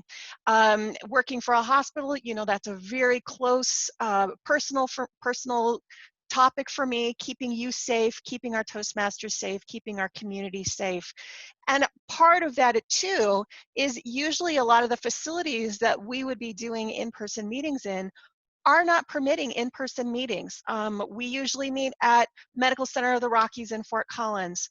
UC Health, we're not allowed to have more than 10 people in a room right now, and you have to be spaced 6 feet apart. So that would just not be logistically possible. The Education 2 building up at the medical school, that's the building my husband works in.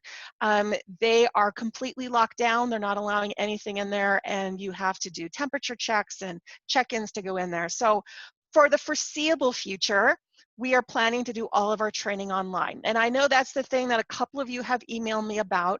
Yes, we are planning to do this next round of club officer training online.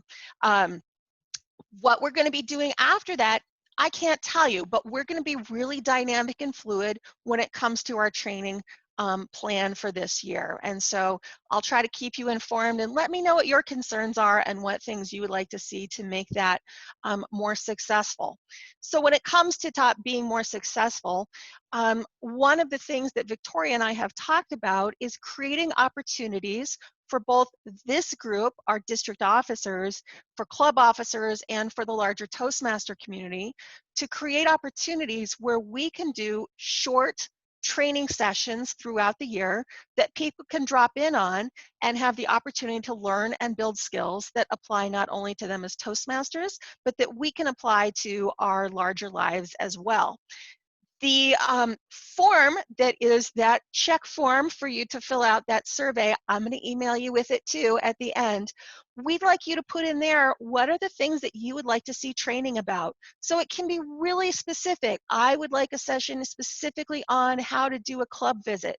I'd like a session on how to do an area report, which we're going to have. It can be broader too. I'd like some information about conflict resolution. I'd like information about how to be more effective in running an online meeting. I'd like to be more effective in interviews. We'd like to build up a series of shorter 30 to 60-minute presentations that we can do in an online drop-in forum. And that doesn't mean I'm going to be the one training them. We have amazing people in our district, and you all have amazing connections too, who may be prime candidates to provide some training, bringing in their passions and their experience from their personal and professional lives in order to help us build our skills. With this Zoom license, we've got some really unique opportunities to do that right there. I'm not looking at the chat, so if there's something good in there, someone let me know. The next thing is, starting July 1st, the legacy system is gone, my friends, as you know. So that means that Pathways is the way forward from here on out. There's been a lot of support for Pathways. We just sort of need to reach this decision point as a district for how to best support things going forward. So when you're giving that feedback, and you can email me directly as well, you've got my email, we're looking at what are the things we can do to continue to support and help people be successful in Pathways. But there is going to be a small niche group of people who need help. I've got a club that refuses to switch over to Pathways. We can do some targeted support for you for helping for those right there. We're not going to do a whole district I hate pathways and I'm not switching over. No, we're just going to help you if you've got clubs that are struggling to help come up with individualized plans to help them be successful as they go forward. More training with Zoom, how to be successful on Zoom. I know that's an area of interest for folks. And with that, it is 11:38. Let me go ahead and open this up to questions. Are you seeing questions in the chat that I'm just not reading on my second screen right here? Or you're welcome to unmute and ask questions too.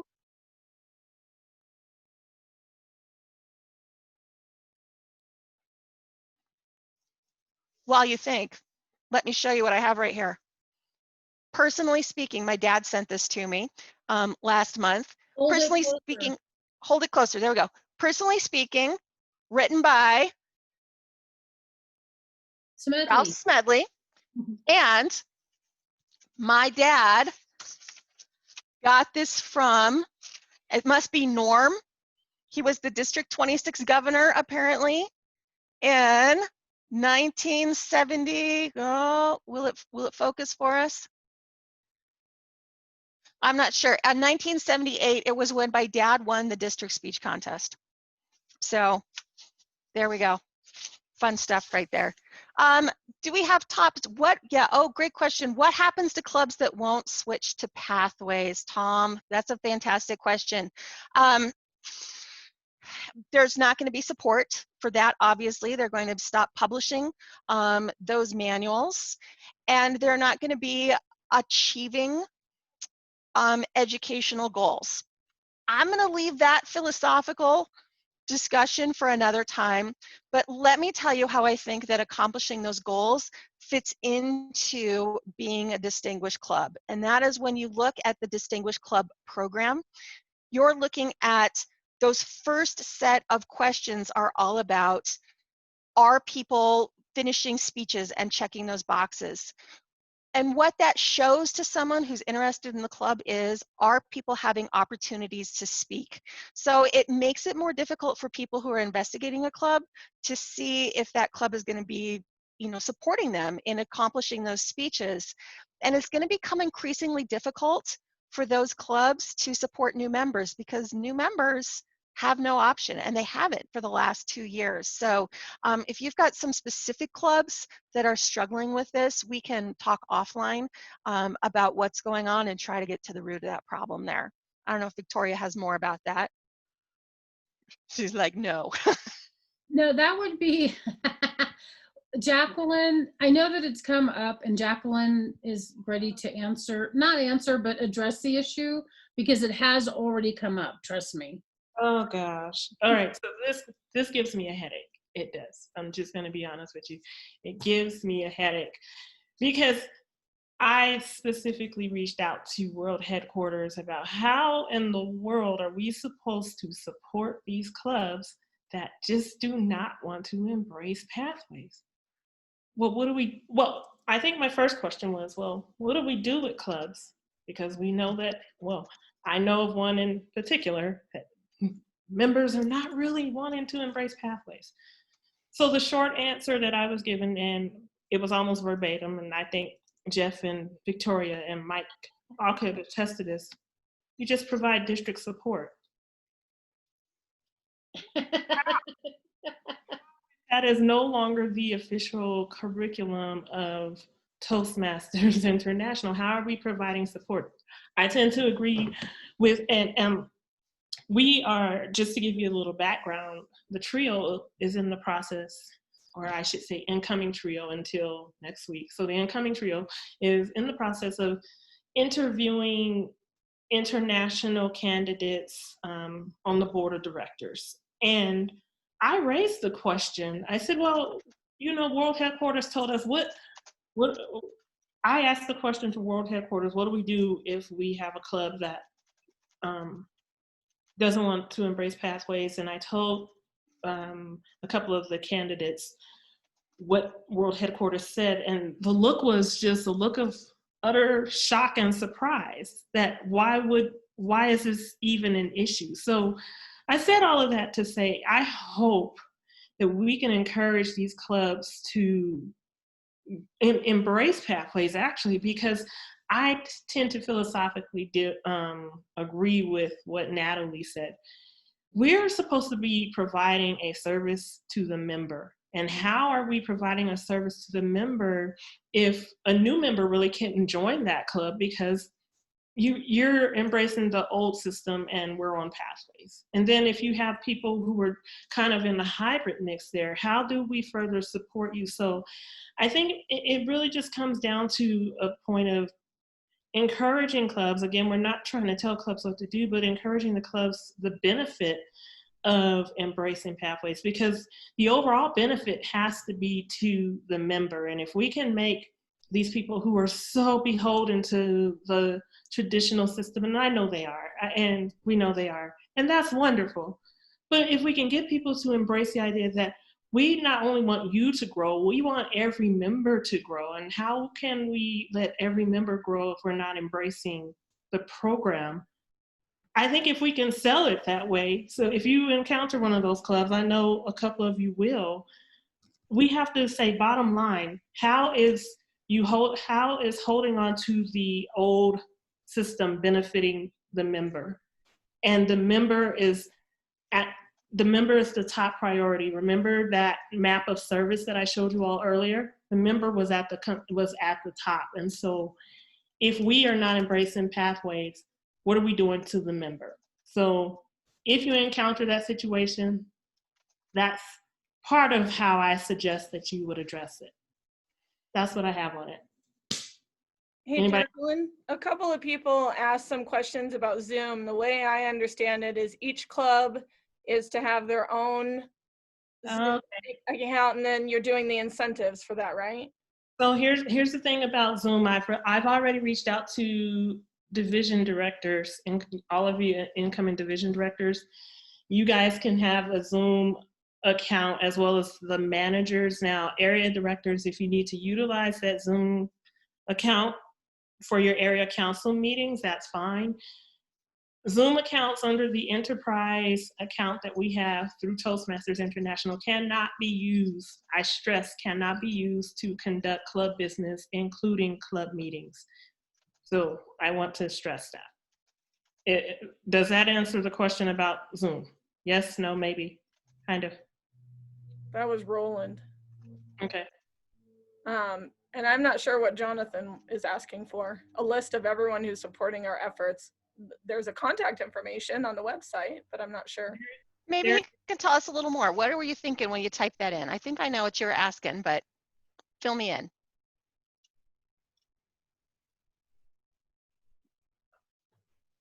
Is he on? Hi. Hi, Many Jonathan. People have shared their expertise today, and I have to believe there are others. I'd like to have, if possible, one searchable list, keyword searchable, with all of the people who shared today and everyone else who may not have been here today, but who could support us when we have challenges. Awesome. So if somebody would be so kind as to type in the district website with the contact page for 2020, 2021, that is, you could go to that website. Also, I will make available, I'm sorry, what did you say? Natalie, can you share real quick? I see a couple of people have already shared it. So you can find everyone who spoke today, you can find their contact information there. I also have a working spreadsheet that I also will make available to everyone. I just haven't made it available yet because it's not the beginning of the new year, but I will make that available to the district team. And also I'm still filling in those slots, so I haven't made it available to everyone. The trio has it. I think Natalie, you may have a copy of it too. Oh no, okay. Well, probably you communicated with Victoria about it. She does have a copy of it. Anyway, I will make that readily available to everyone, but the district website is current as of today. And Keith Horowitz, who is our current public relations officer, he's been working with me to ensure that we are up to date on getting all of the contact information up there. So you can copy and paste that website there, and you'll find everyone you need, and we are always available to answer your questions. My question was, how do we successfully have meetings in person with Zoom also? I've heard a lot of trouble with that because we want to meet in person, but we still have people for Zoom. So Rachel, you're talking about your club is there's a club that's currently meeting online, and they want to make the move so that they're partially in person, but also some people are on Zoom. Am I hearing that correctly? That's correct. Okay. Yeah, that is a great question on how to do that. We've only got a couple minutes left, so we're probably not going to be able to get a great answer to that. But, you know, that's an ongoing issue that more people have. And Trixie, I think that maybe we want to set up a future training opportunity for folks where we can talk about how to use Zoom successfully. And there's a couple different parts of that Zoom. One is just how to have a good online meeting, how to use online tools, how to structure that meeting and pass information off and get just that more elegant, comfortable with having a Zoom meeting. And the second is the transition piece. How do we start transitioning when it is safe, according to your local authorities and the place you meet, to start meeting? How do you have a quality meeting when you're mixing both of those together? And so Trixie, maybe we can connect offline and we can set something up in the next couple weeks that's open to the district about how to have something like that. Rachel, does that, I know that doesn't necessarily answer your question entirely, but you're not the only club that is going to be encountering that. So let's see if we can find some really great best practices from around the world, because I know we're not the only district dealing with that. And let's see if we can't get something in July on the books, have a couple sessions about how to be more effective with Zoom and how to do that transition back to a hybrid model. Well, and I did put in the chat, there is an online meeting page that Keith and everyone this year worked so hard, Jacqueline's nodding her head, to put together. Right. That is in the chat. It's on the website. It's, I believe, under the resources where I got it from.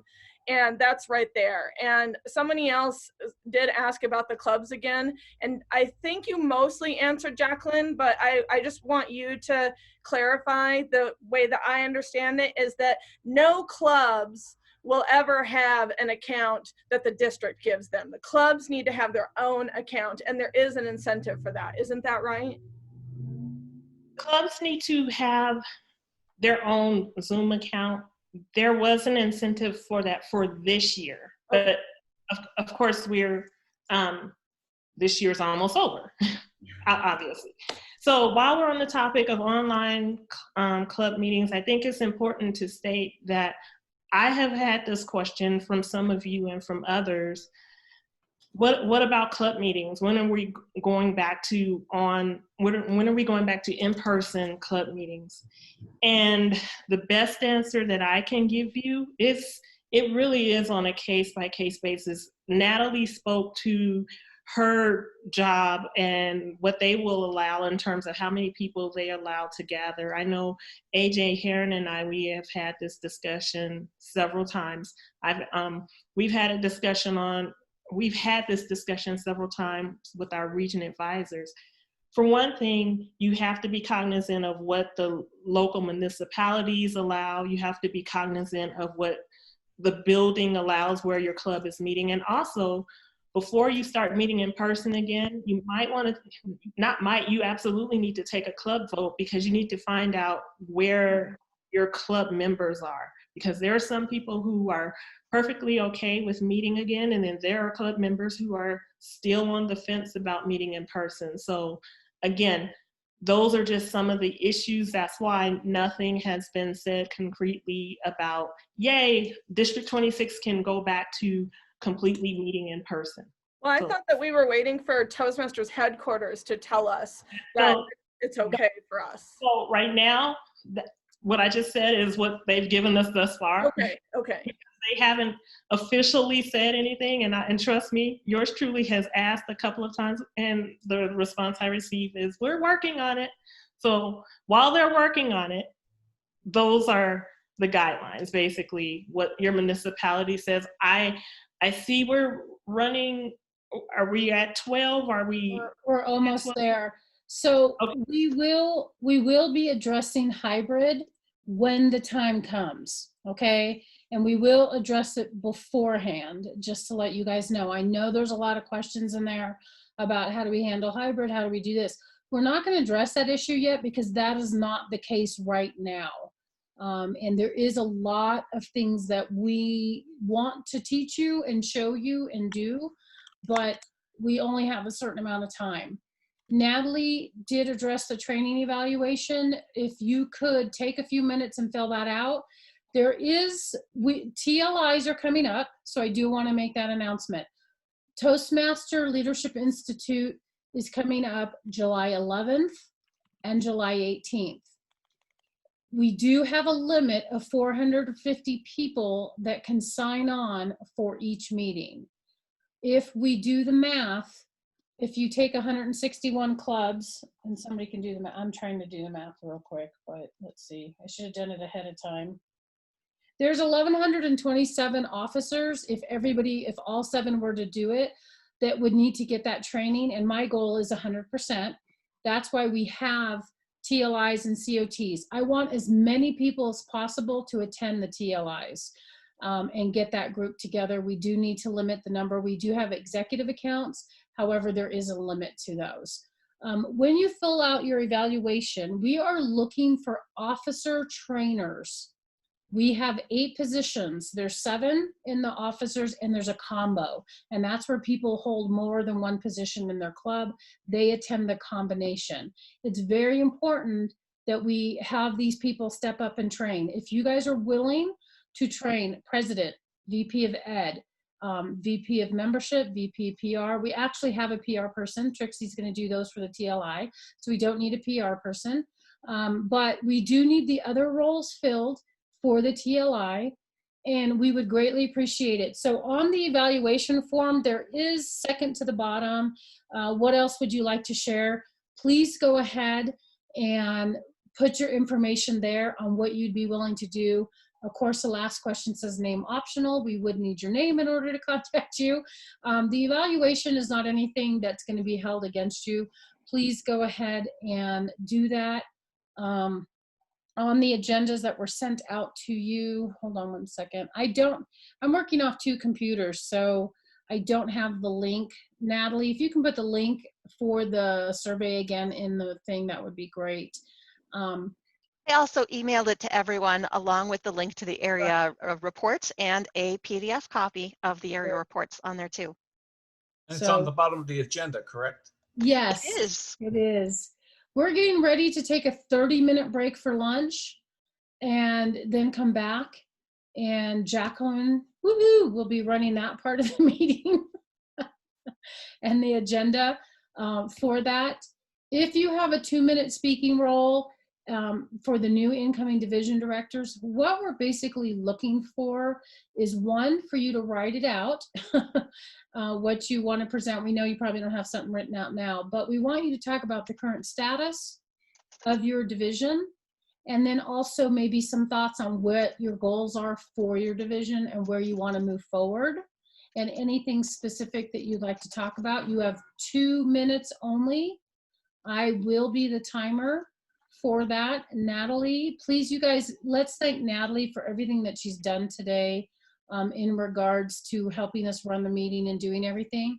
She's going to go ahead and take off because we've ended the training portion. Natalie, I got to tell you, 1, 2, 3, 4, 5, 6, 7, 8, 9. We have like 10 different subjects. So we are definitely have got a list of stuff that we want to start setting up some training meetings for. So I'm super excited about that. Does somebody have a comment? Thank you. Thank you. You're all very welcome. Thank you, Natalie. So we're all going to be on our own accord to come back at the right time, since we're losing Natalie and her music and her timer, right? Yes, I'm the timer, and I will not be having any music. The last session is actually 45 minutes. So we're going to, when we start, we'll be ending it and there won't be another break. So you guys, Please leave your computer on or log back in, whatever you want to do for the next 30 minutes. Please enjoy your time. Any other questions? 2 minutes. Thank You're welcome, Luria. You're leaving. Bye, Luria. Yay. Bye. Have fun. Enjoy. Thank you. Thank you very much. Let's see. Bye, Daryl. I sent you a private message I didn't get an answer on. So you need to look. Whatever it is you asked him to do, he said yes. I wanted him. He's got such a dynamic personality. We need Daryl to run one of the training sessions on his area of passion. He will. There we go. He will. He already told me he will. Absolutely. So anybody else want to step up, please let me know and put it, well, if you put it in the chat. All area directors know we would like you to stay to hear what is going to be part of your division and listen to your division director. You don't have to comment. You can block it out and then just walk away, do whatever you want to do. It is 11:59, and you know, I'm a DTM, so I'm going to take every minute I can until it hits noon. No, we've been actually doing really well today with our timing, and Natalie and Jacqueline, I got to tell, those two are the time people. They're like right on the dot about stuff, and we want to continue that throughout our year. Wasn't our time to stretch that minute. Good night. Good night. Good afternoon. Have a good lunch. See you in 30 minutes.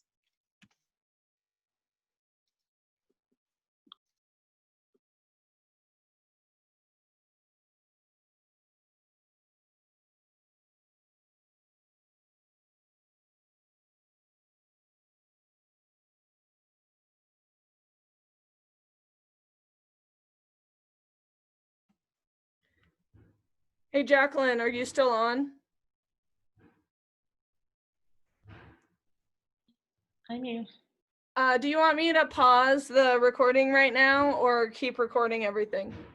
No, if you could pause, that would be wonderful. Okay. Thank you. I'm going to pause and I will record when we come back. Thanks, babe. Thank you, Trixie. Yep. I appreciate it. So, what? I heard my name. Oh, no, we were wondering if that was you doing the timing bit. Tyler did it for us. No, I didn't. Tyler, he's going to be my new Zoom friend. He might end up with a new role and responsibility as a side hustle for Toastmasters. Side hustle. You can have him next year. I love tools. Director next year or division director, one of the two. I haven't decided, but I'm going to be one of them next year. Yeah, and hey, this is Asta. First of all, I have to say he's my area director. So All right, it's 12:30, guys. Let's get started. Yeah, it is. Dick made it back home, everybody. All right, I'm recording again. You are recording? I am. Okay. Okay, let me officially call this. Hi, Stephanie. I didn't see you earlier. So I am going to share my screen just so I can look at the agenda and call on everyone accordingly.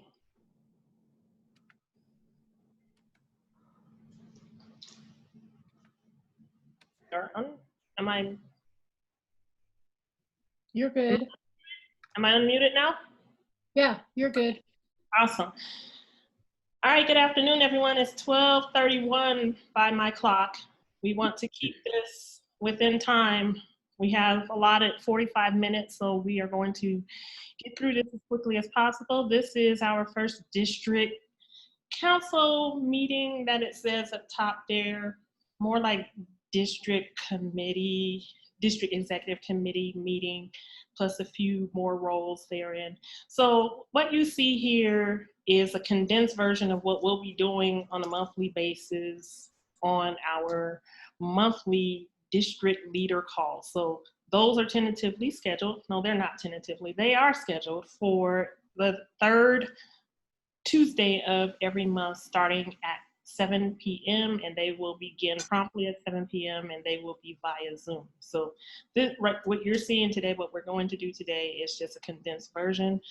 Again, we're giving reports. I realize all or most of you are new, and so you're wondering what to report on. So you can report on the status of your respective division, or you can simply report on what your goals are, or a combination of the two. So that said, I am Jacqueline Smith. I am the incoming district director officially on July the 1st. Victoria, have you been timing me? Are you going to time me?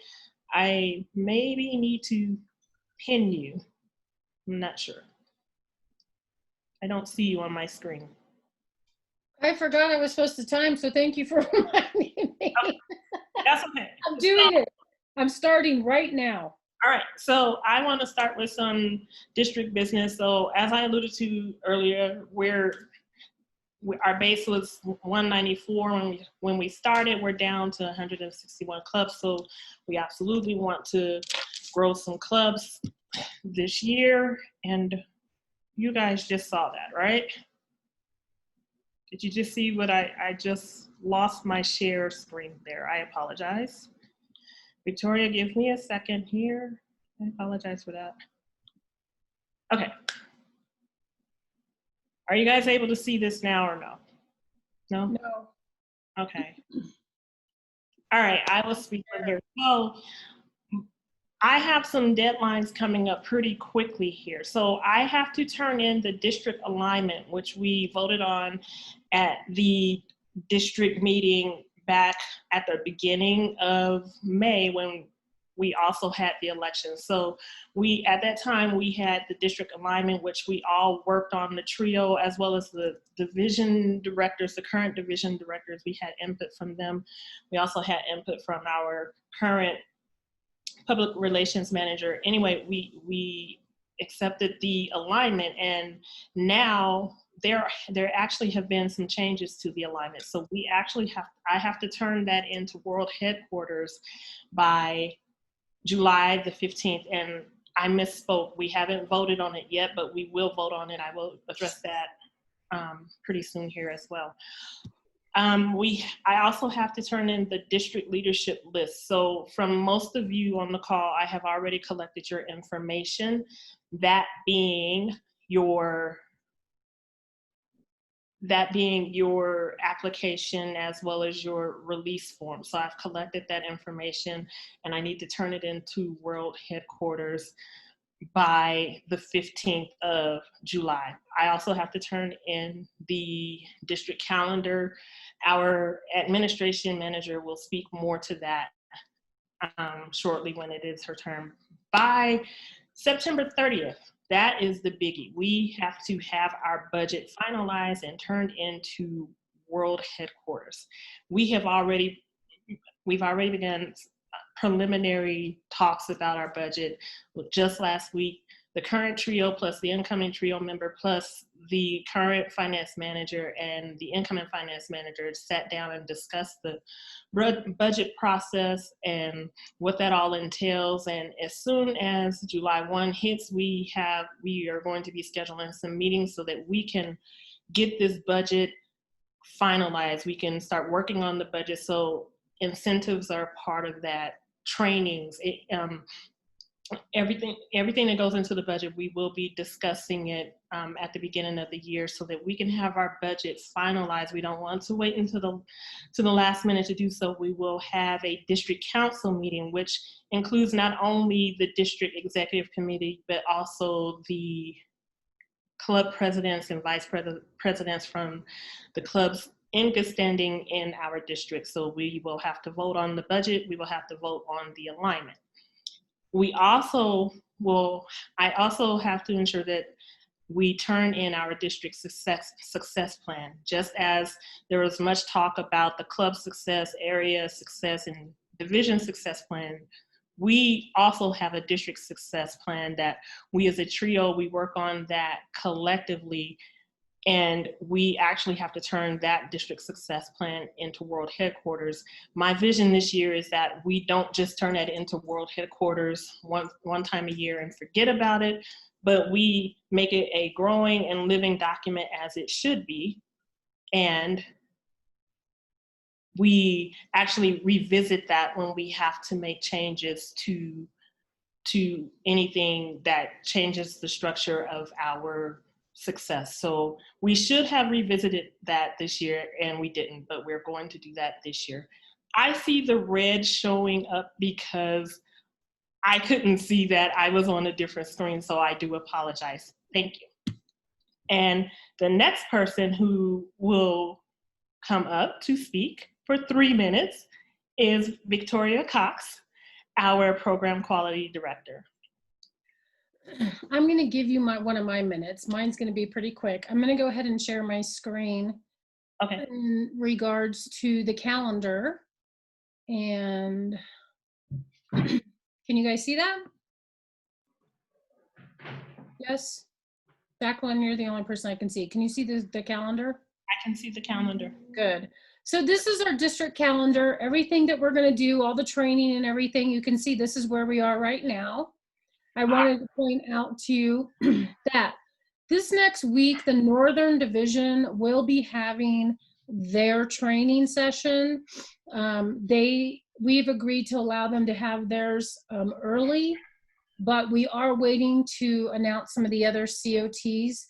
Now, we did the DOT today. The TLI will do the club officer trainings, but Northern's going to go ahead and handle their first one on Tuesday evening, and then the second one will be on Saturday. So this is where you're going to find the information. Also, I want to bring to your attention the month of July. So you go right up here to click.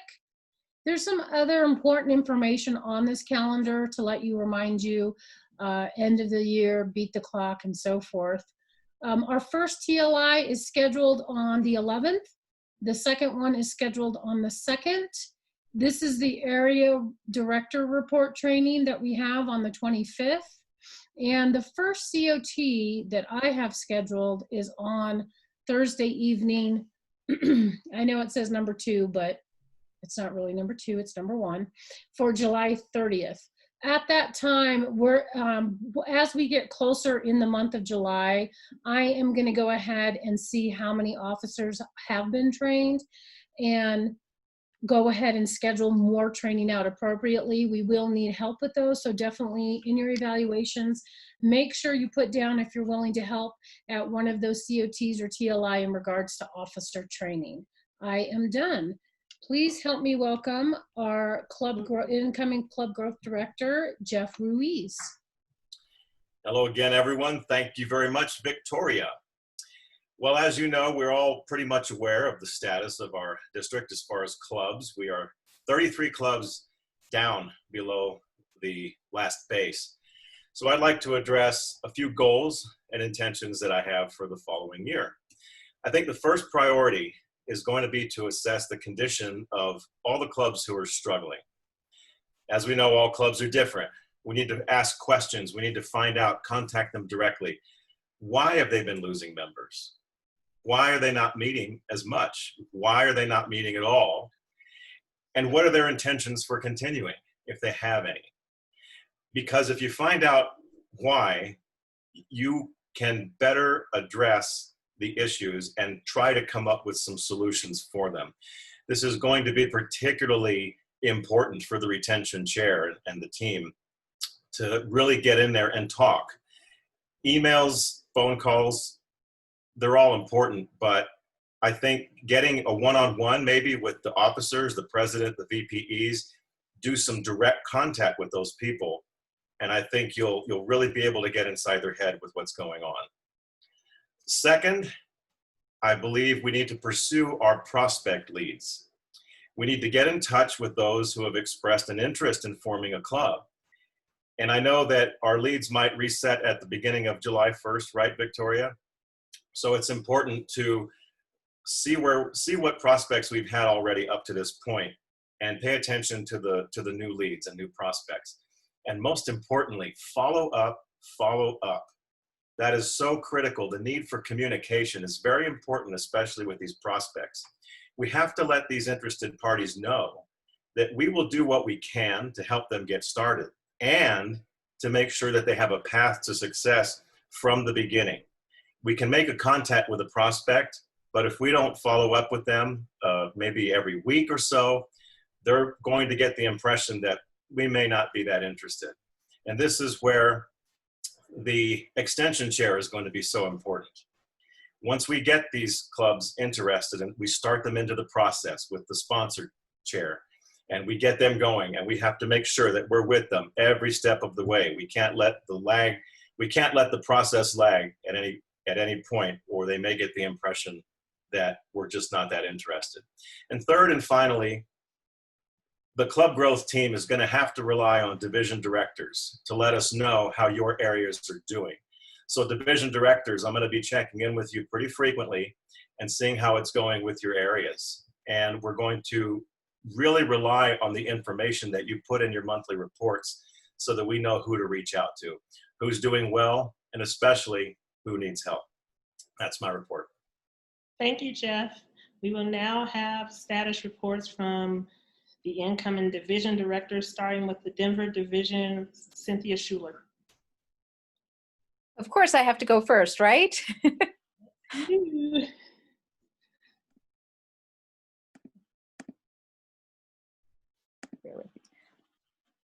Hi, everyone.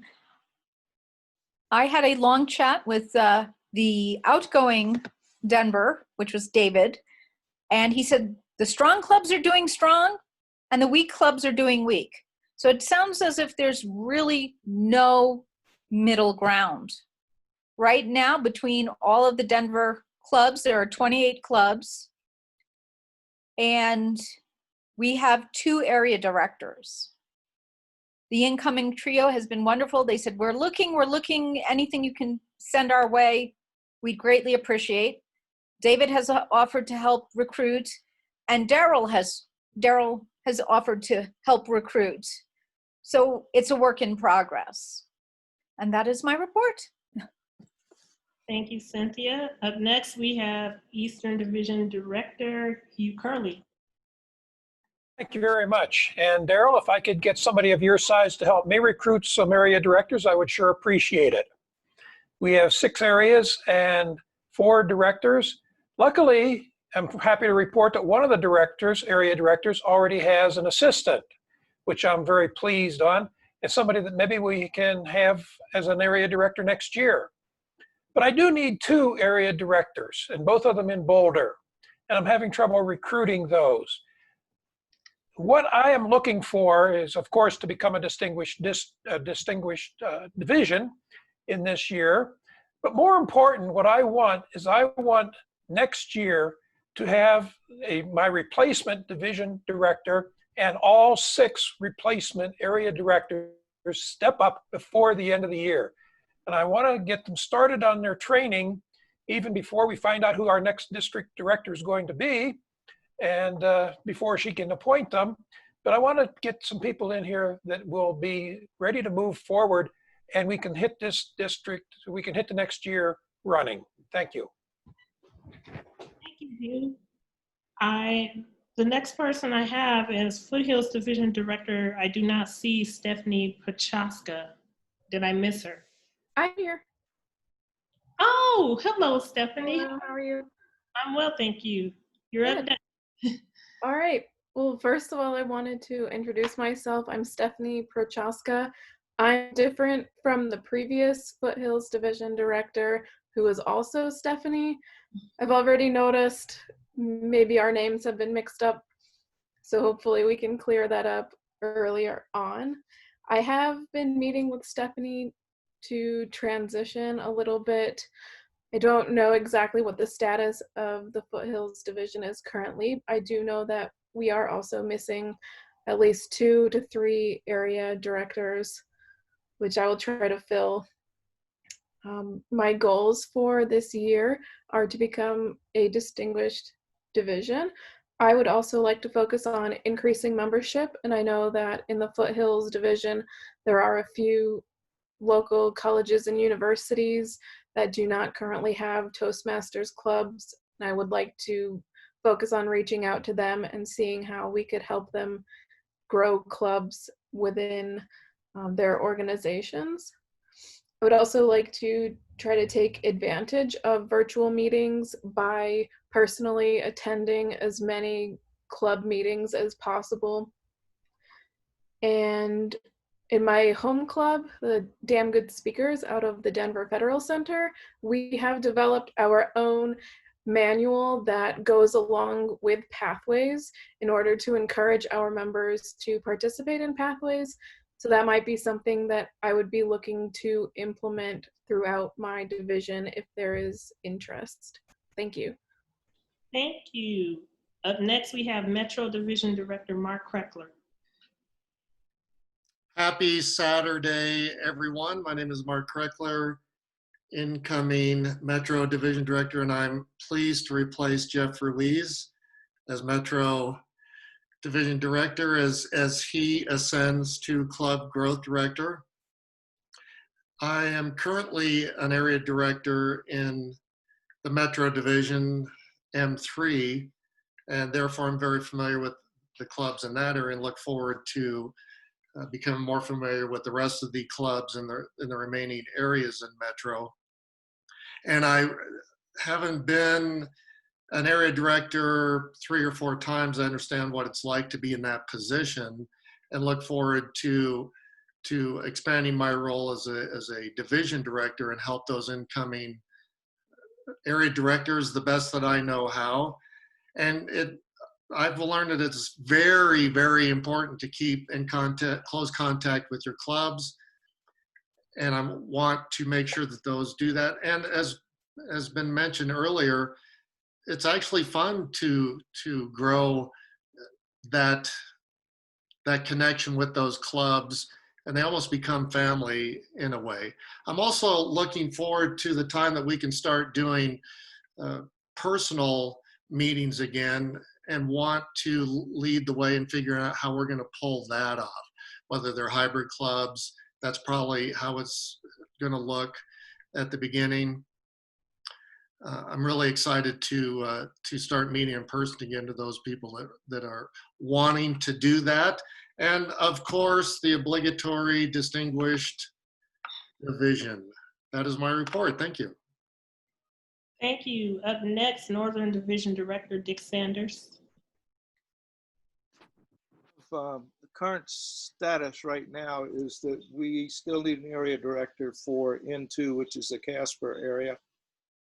Janice Haldy stepped in after the untimely passing of Dave Dawson and has been the interim division director since that time. And she and I have worked very closely together to transition. And she has agreed to stay on as division director for Northern. Does that mean you can't hear me? Mm-hmm. You were moving around. Sorry. I'll speak louder. Is that better? That's better. Is the wind blowing? That's what we hear. Not much, but it's better than the passing traffic and the baristas at Starbucks. So okay. Anyway, we have in N1, which is the northern part of Wyoming, we have one club, Cloud Peak, that has at least 20 people in it. The other 3 clubs have fewer than 12, I believe, and we have had no communication with Yellowstone Toastmasters at all. So we're trying to reconnect with those folks to see what's going on, if anything. I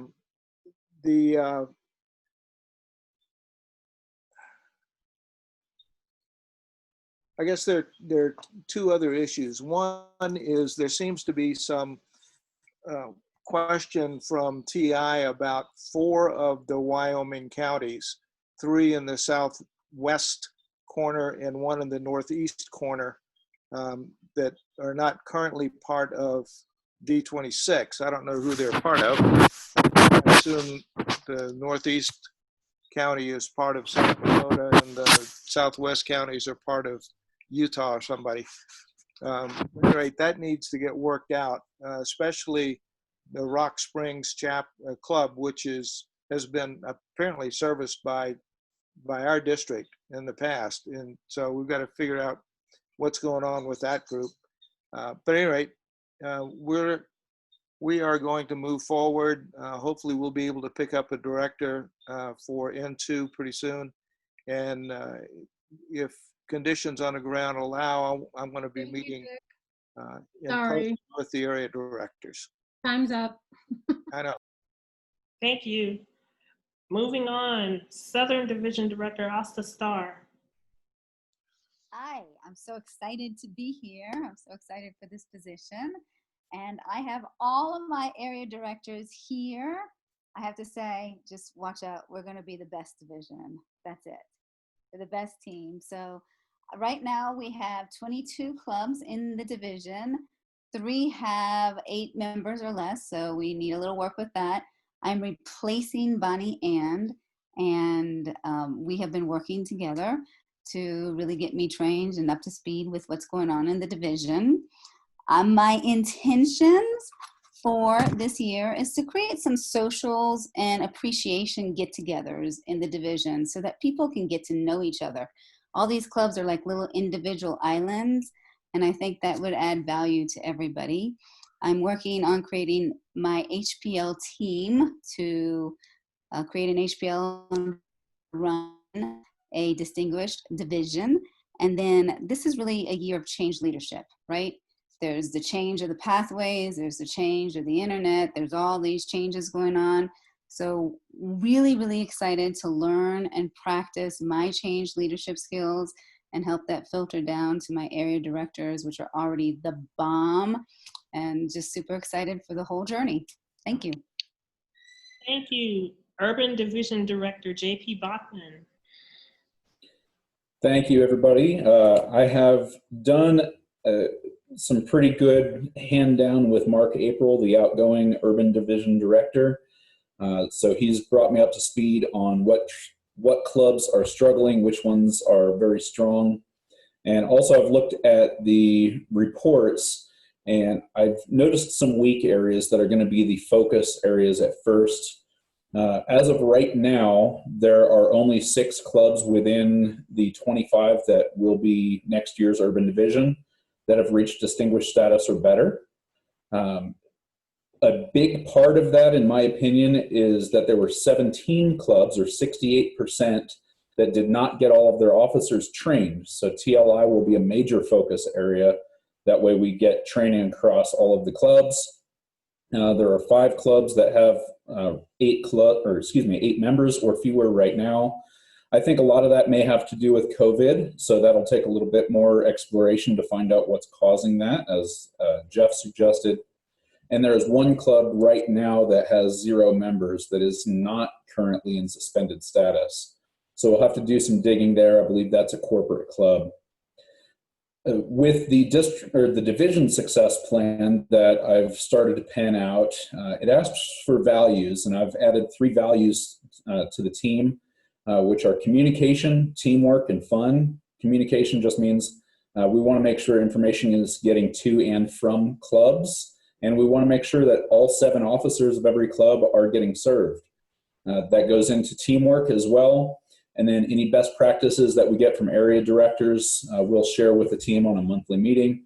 And then you can't really produce anything without fun, so we want to make it a good experience for everybody. That is my report. All right. Thank you. Thank you, division directors. So we're going to expeditiously move along.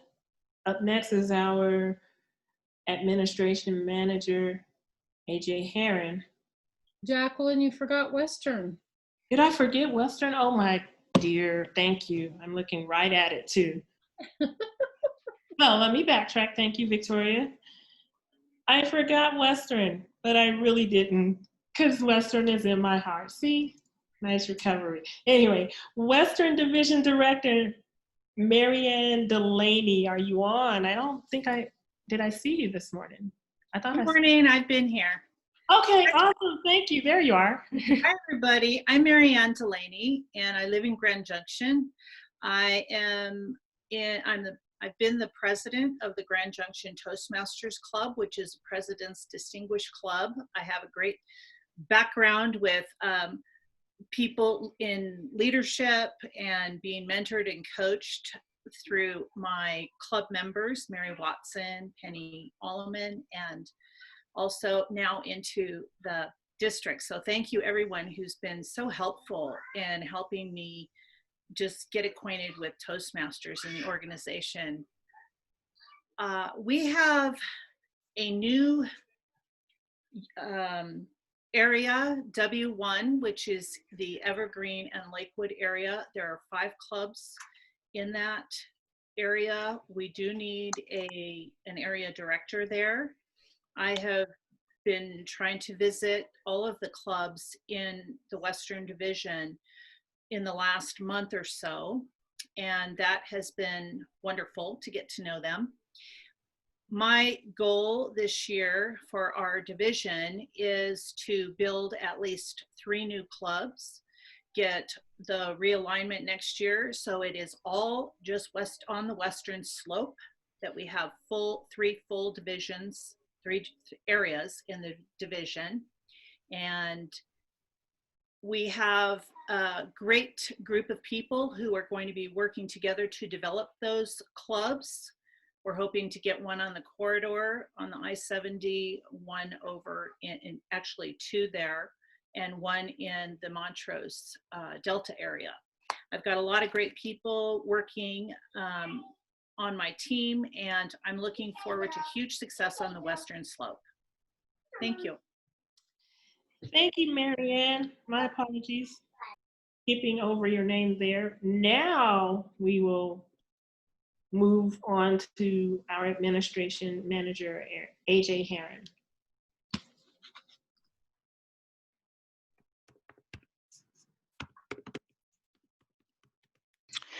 Thank you, Madam District Director. All of you should have received just a few minutes ago an email that indicated what the layout would be for the status reports that will be requested of you monthly. For those of you who are continuing on from last year, this is the exact same format that was used by my predecessor, Diana Strong. So as part of that, you will see what's considered a combined report. So area directors will be giving to the division directors their status, and the division directors will be putting that into a combined report. What are those reports do, you might wonder? Right now, I'm going to share on my screen what's called a work in progress calendar. And that is because of the fact that my access will not take place until the 1st of July. So for that work in progress calendar, we will be starting in July with what are called the district officer meetings. That takes place the 3rd Tuesday of every month. Friday prior to that, and you see here July 17th, is when the monthly status report is due. So in order to be able to pull all that together, you need to be working with your division directors. For the executive team that's underneath, they need to be working with the PQD, the club growth director, to get their material in on time. I will not be pestering you for your report. We know that you've got a lot to do. After the 17th, if your report is not in, I'll be asking you through a small email, personalized email, to please put that together. The business cards are being put together at this time, and I look forward to working with all of you this year so that every voice is heard. Madam District Director. Thank you. Moving on to our finance manager, Mr. Tom Mars. Thank you, Jacqueline. I'm growing into the position. I have been taking online training, first of all, just to learn about budget, because we held a meeting just briefly last week with the trio incoming and with Mike, outgoing district director, and with JP, the outgoing finance manager, just to set the stage for how we're going to go about doing the budget. So right now we kicked that off, and then I'm sure Jacqueline and I will be talking pretty shortly to put together a timeline for hitting our date. The goal is not to put it off to the last minute. We want to be clean and on time and no stress. And that's one thing. And then also I've been following up with JP, the outgoing finance manager, on pretty regular basis, just to see what he's doing on a monthly basis. And yesterday I met with Daniel Johnson, who works for TI. He's our bookkeeper, so that I could start getting up to speed on my position. And I'm going to meet with him probably monthly for the next probably 2 to 3 months, just to get started. He's going to walk me through my first book reconciliation next month.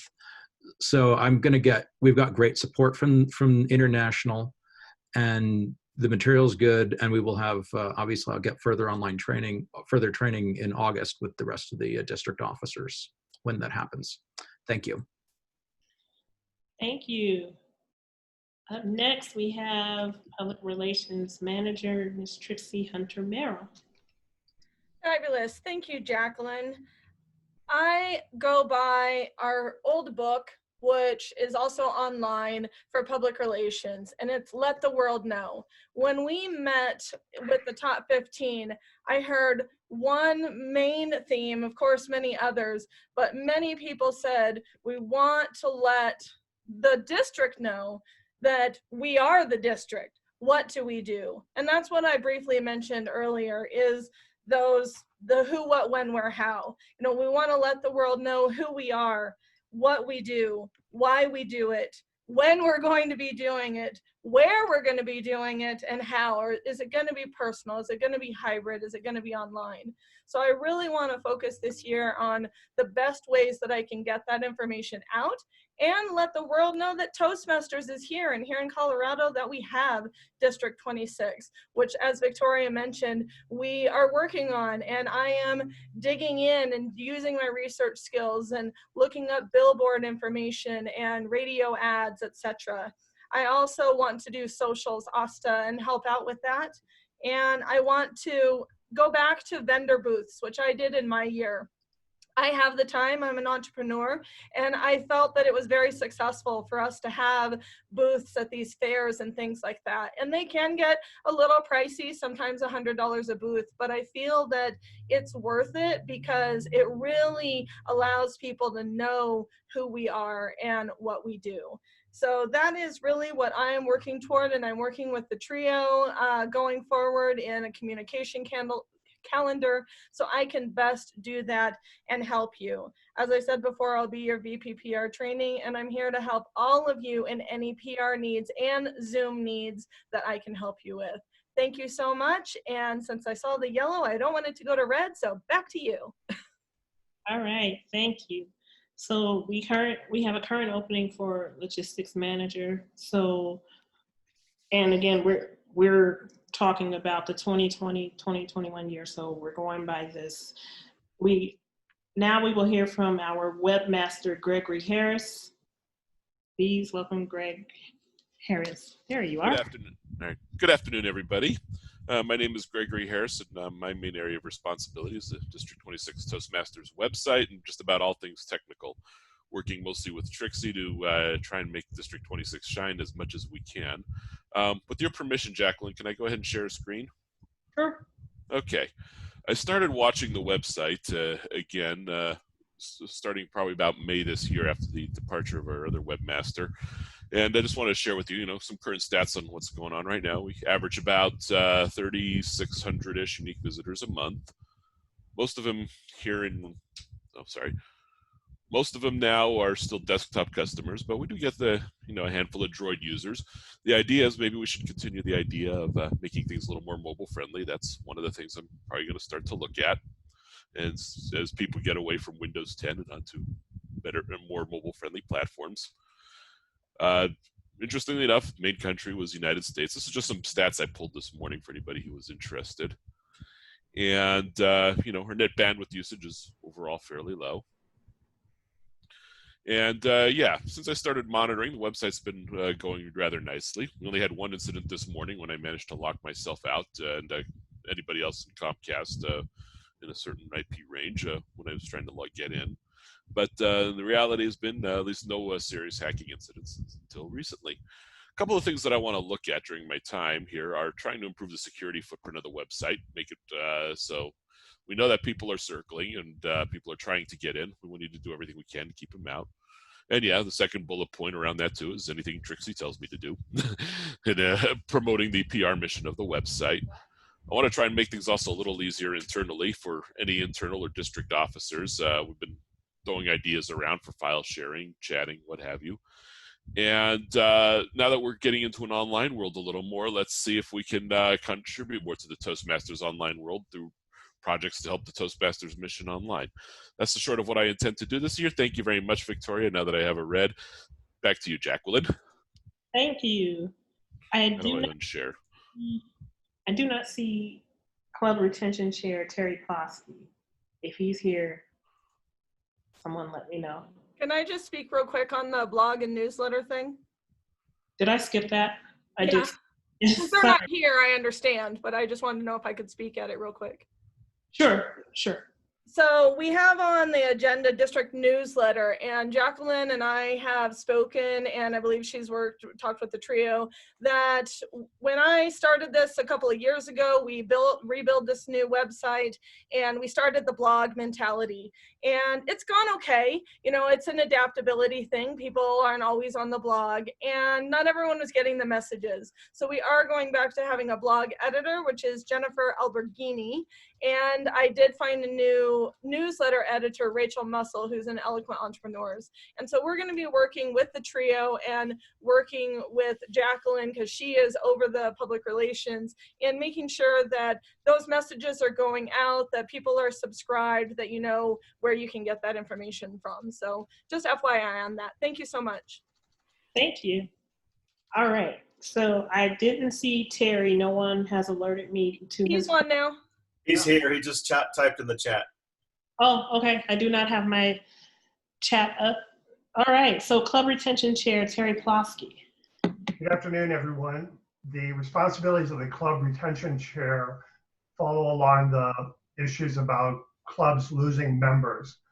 Right now, today, this morning, there are 94 clubs eligible for coaches, 46.8%, of which 83 clubs don't have any assigned, 88.3%. 23 clubs have 0 members. 5 clubs have only 1 or 2 members in the district. As Club Retention Chair, I'm going to be reaching out primarily to the Executive Committee, focusing on the VP of Membership on 3 specific aspects. Number 1, outreach to the current members. Engage members as they complete certain educational award and milestones, so as to promote them to move on to higher awards, higher accomplishments, both within their Toastmasters clubs, Toastmasters International, and within their communities. Number 2, new member follow-up. Going through the VP of Membership, having an adequate amount of follow-up with the new members, as compared to when I joined Toastmasters and received my Competent Communicator, Competent Leader manual. The VP of Membership has a heftier and heavier load in getting the new member acquainted to pathways, the club environment, to really acclimatize that person in achieving their goals, both personal and professional. Finally, number 3, reinstatement of members. How too often in the old system, effective June 30th, we have had people achieve their Competent Communicator and dropped off the list, dropped off the membership list.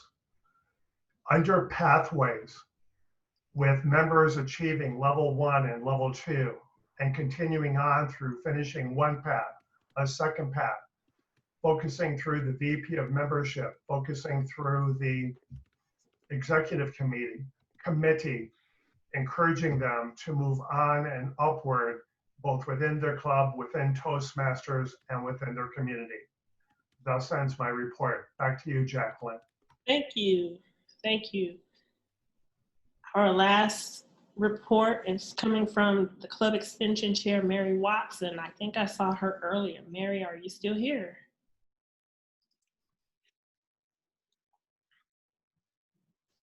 No, I thought I saw her earlier. Jeff, do you want to? I saw her earlier too. Yeah, she may have dropped off. Would you like to give a report on her behalf or no? Well, I will say that we have been in discussions together regarding the extension. We're in the process of trying to organize a method for her to keep track of all the leads and the prospects. And as of July 1, we'll be ready to engage the new list. And she's looking forward to reaching out to those new prospects. Okay, I see a note here. She thought that she did not need to come, and that's okay. So it looks like, now, have I omitted anyone? Obviously, I've looked at this thing twice and I skipped over a couple of people. And so that was not my intention. Is there any new business? Does anyone else have any pressing business? Because everything technically right now is new business because we're getting started on a new year. Yes, ma'am, Victoria. So I had one person reach out to me, like I said, in the Metro Denver area, that their clubs are looking for new members. So right now, all the current, so I'm talking to the division directors. The current division directors have access to the emails of the clubs that are current and deciding not to move on or whatever they want to do. Get those emails before they go away so that you can reach out to all the club members and invite them to some of the other meetings to get your membership number up.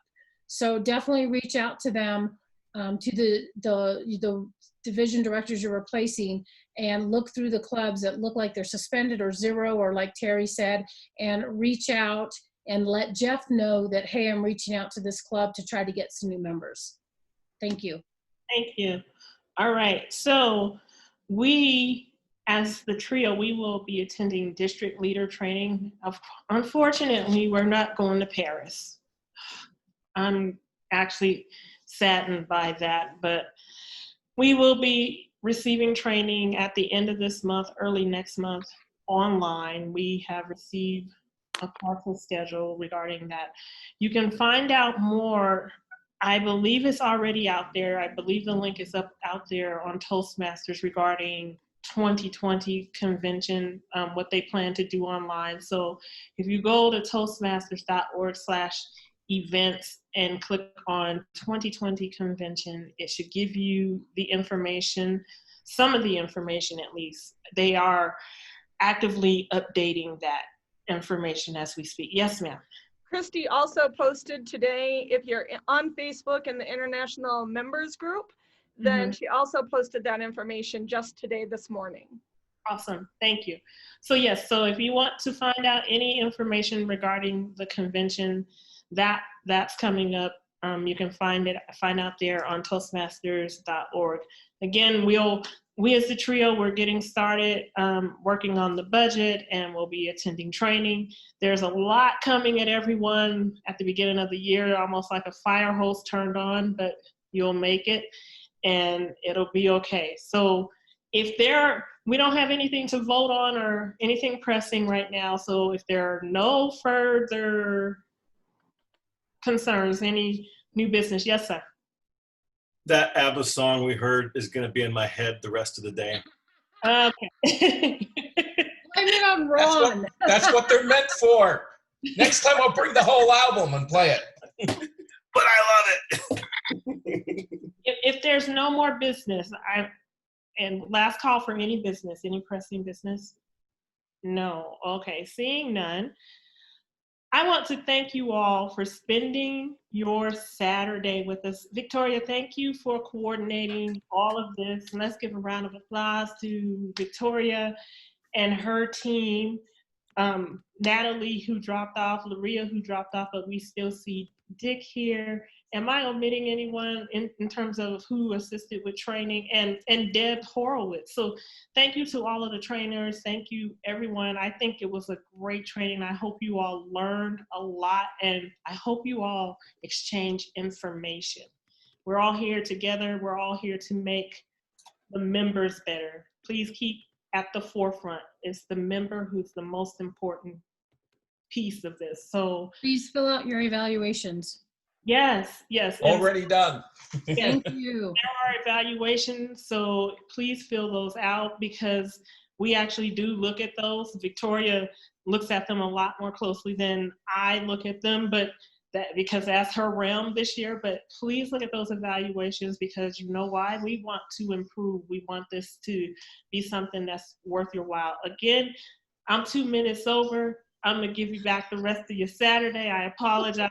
Okay. All right. Have a good afternoon. Great to see you all. Bye, everyone. Thank you, everyone. Aloha. Thank you, Trixie. I'm looking forward to our year. Yes. Yep. Thanks, everyone. Looking forward to it, everyone. Bye.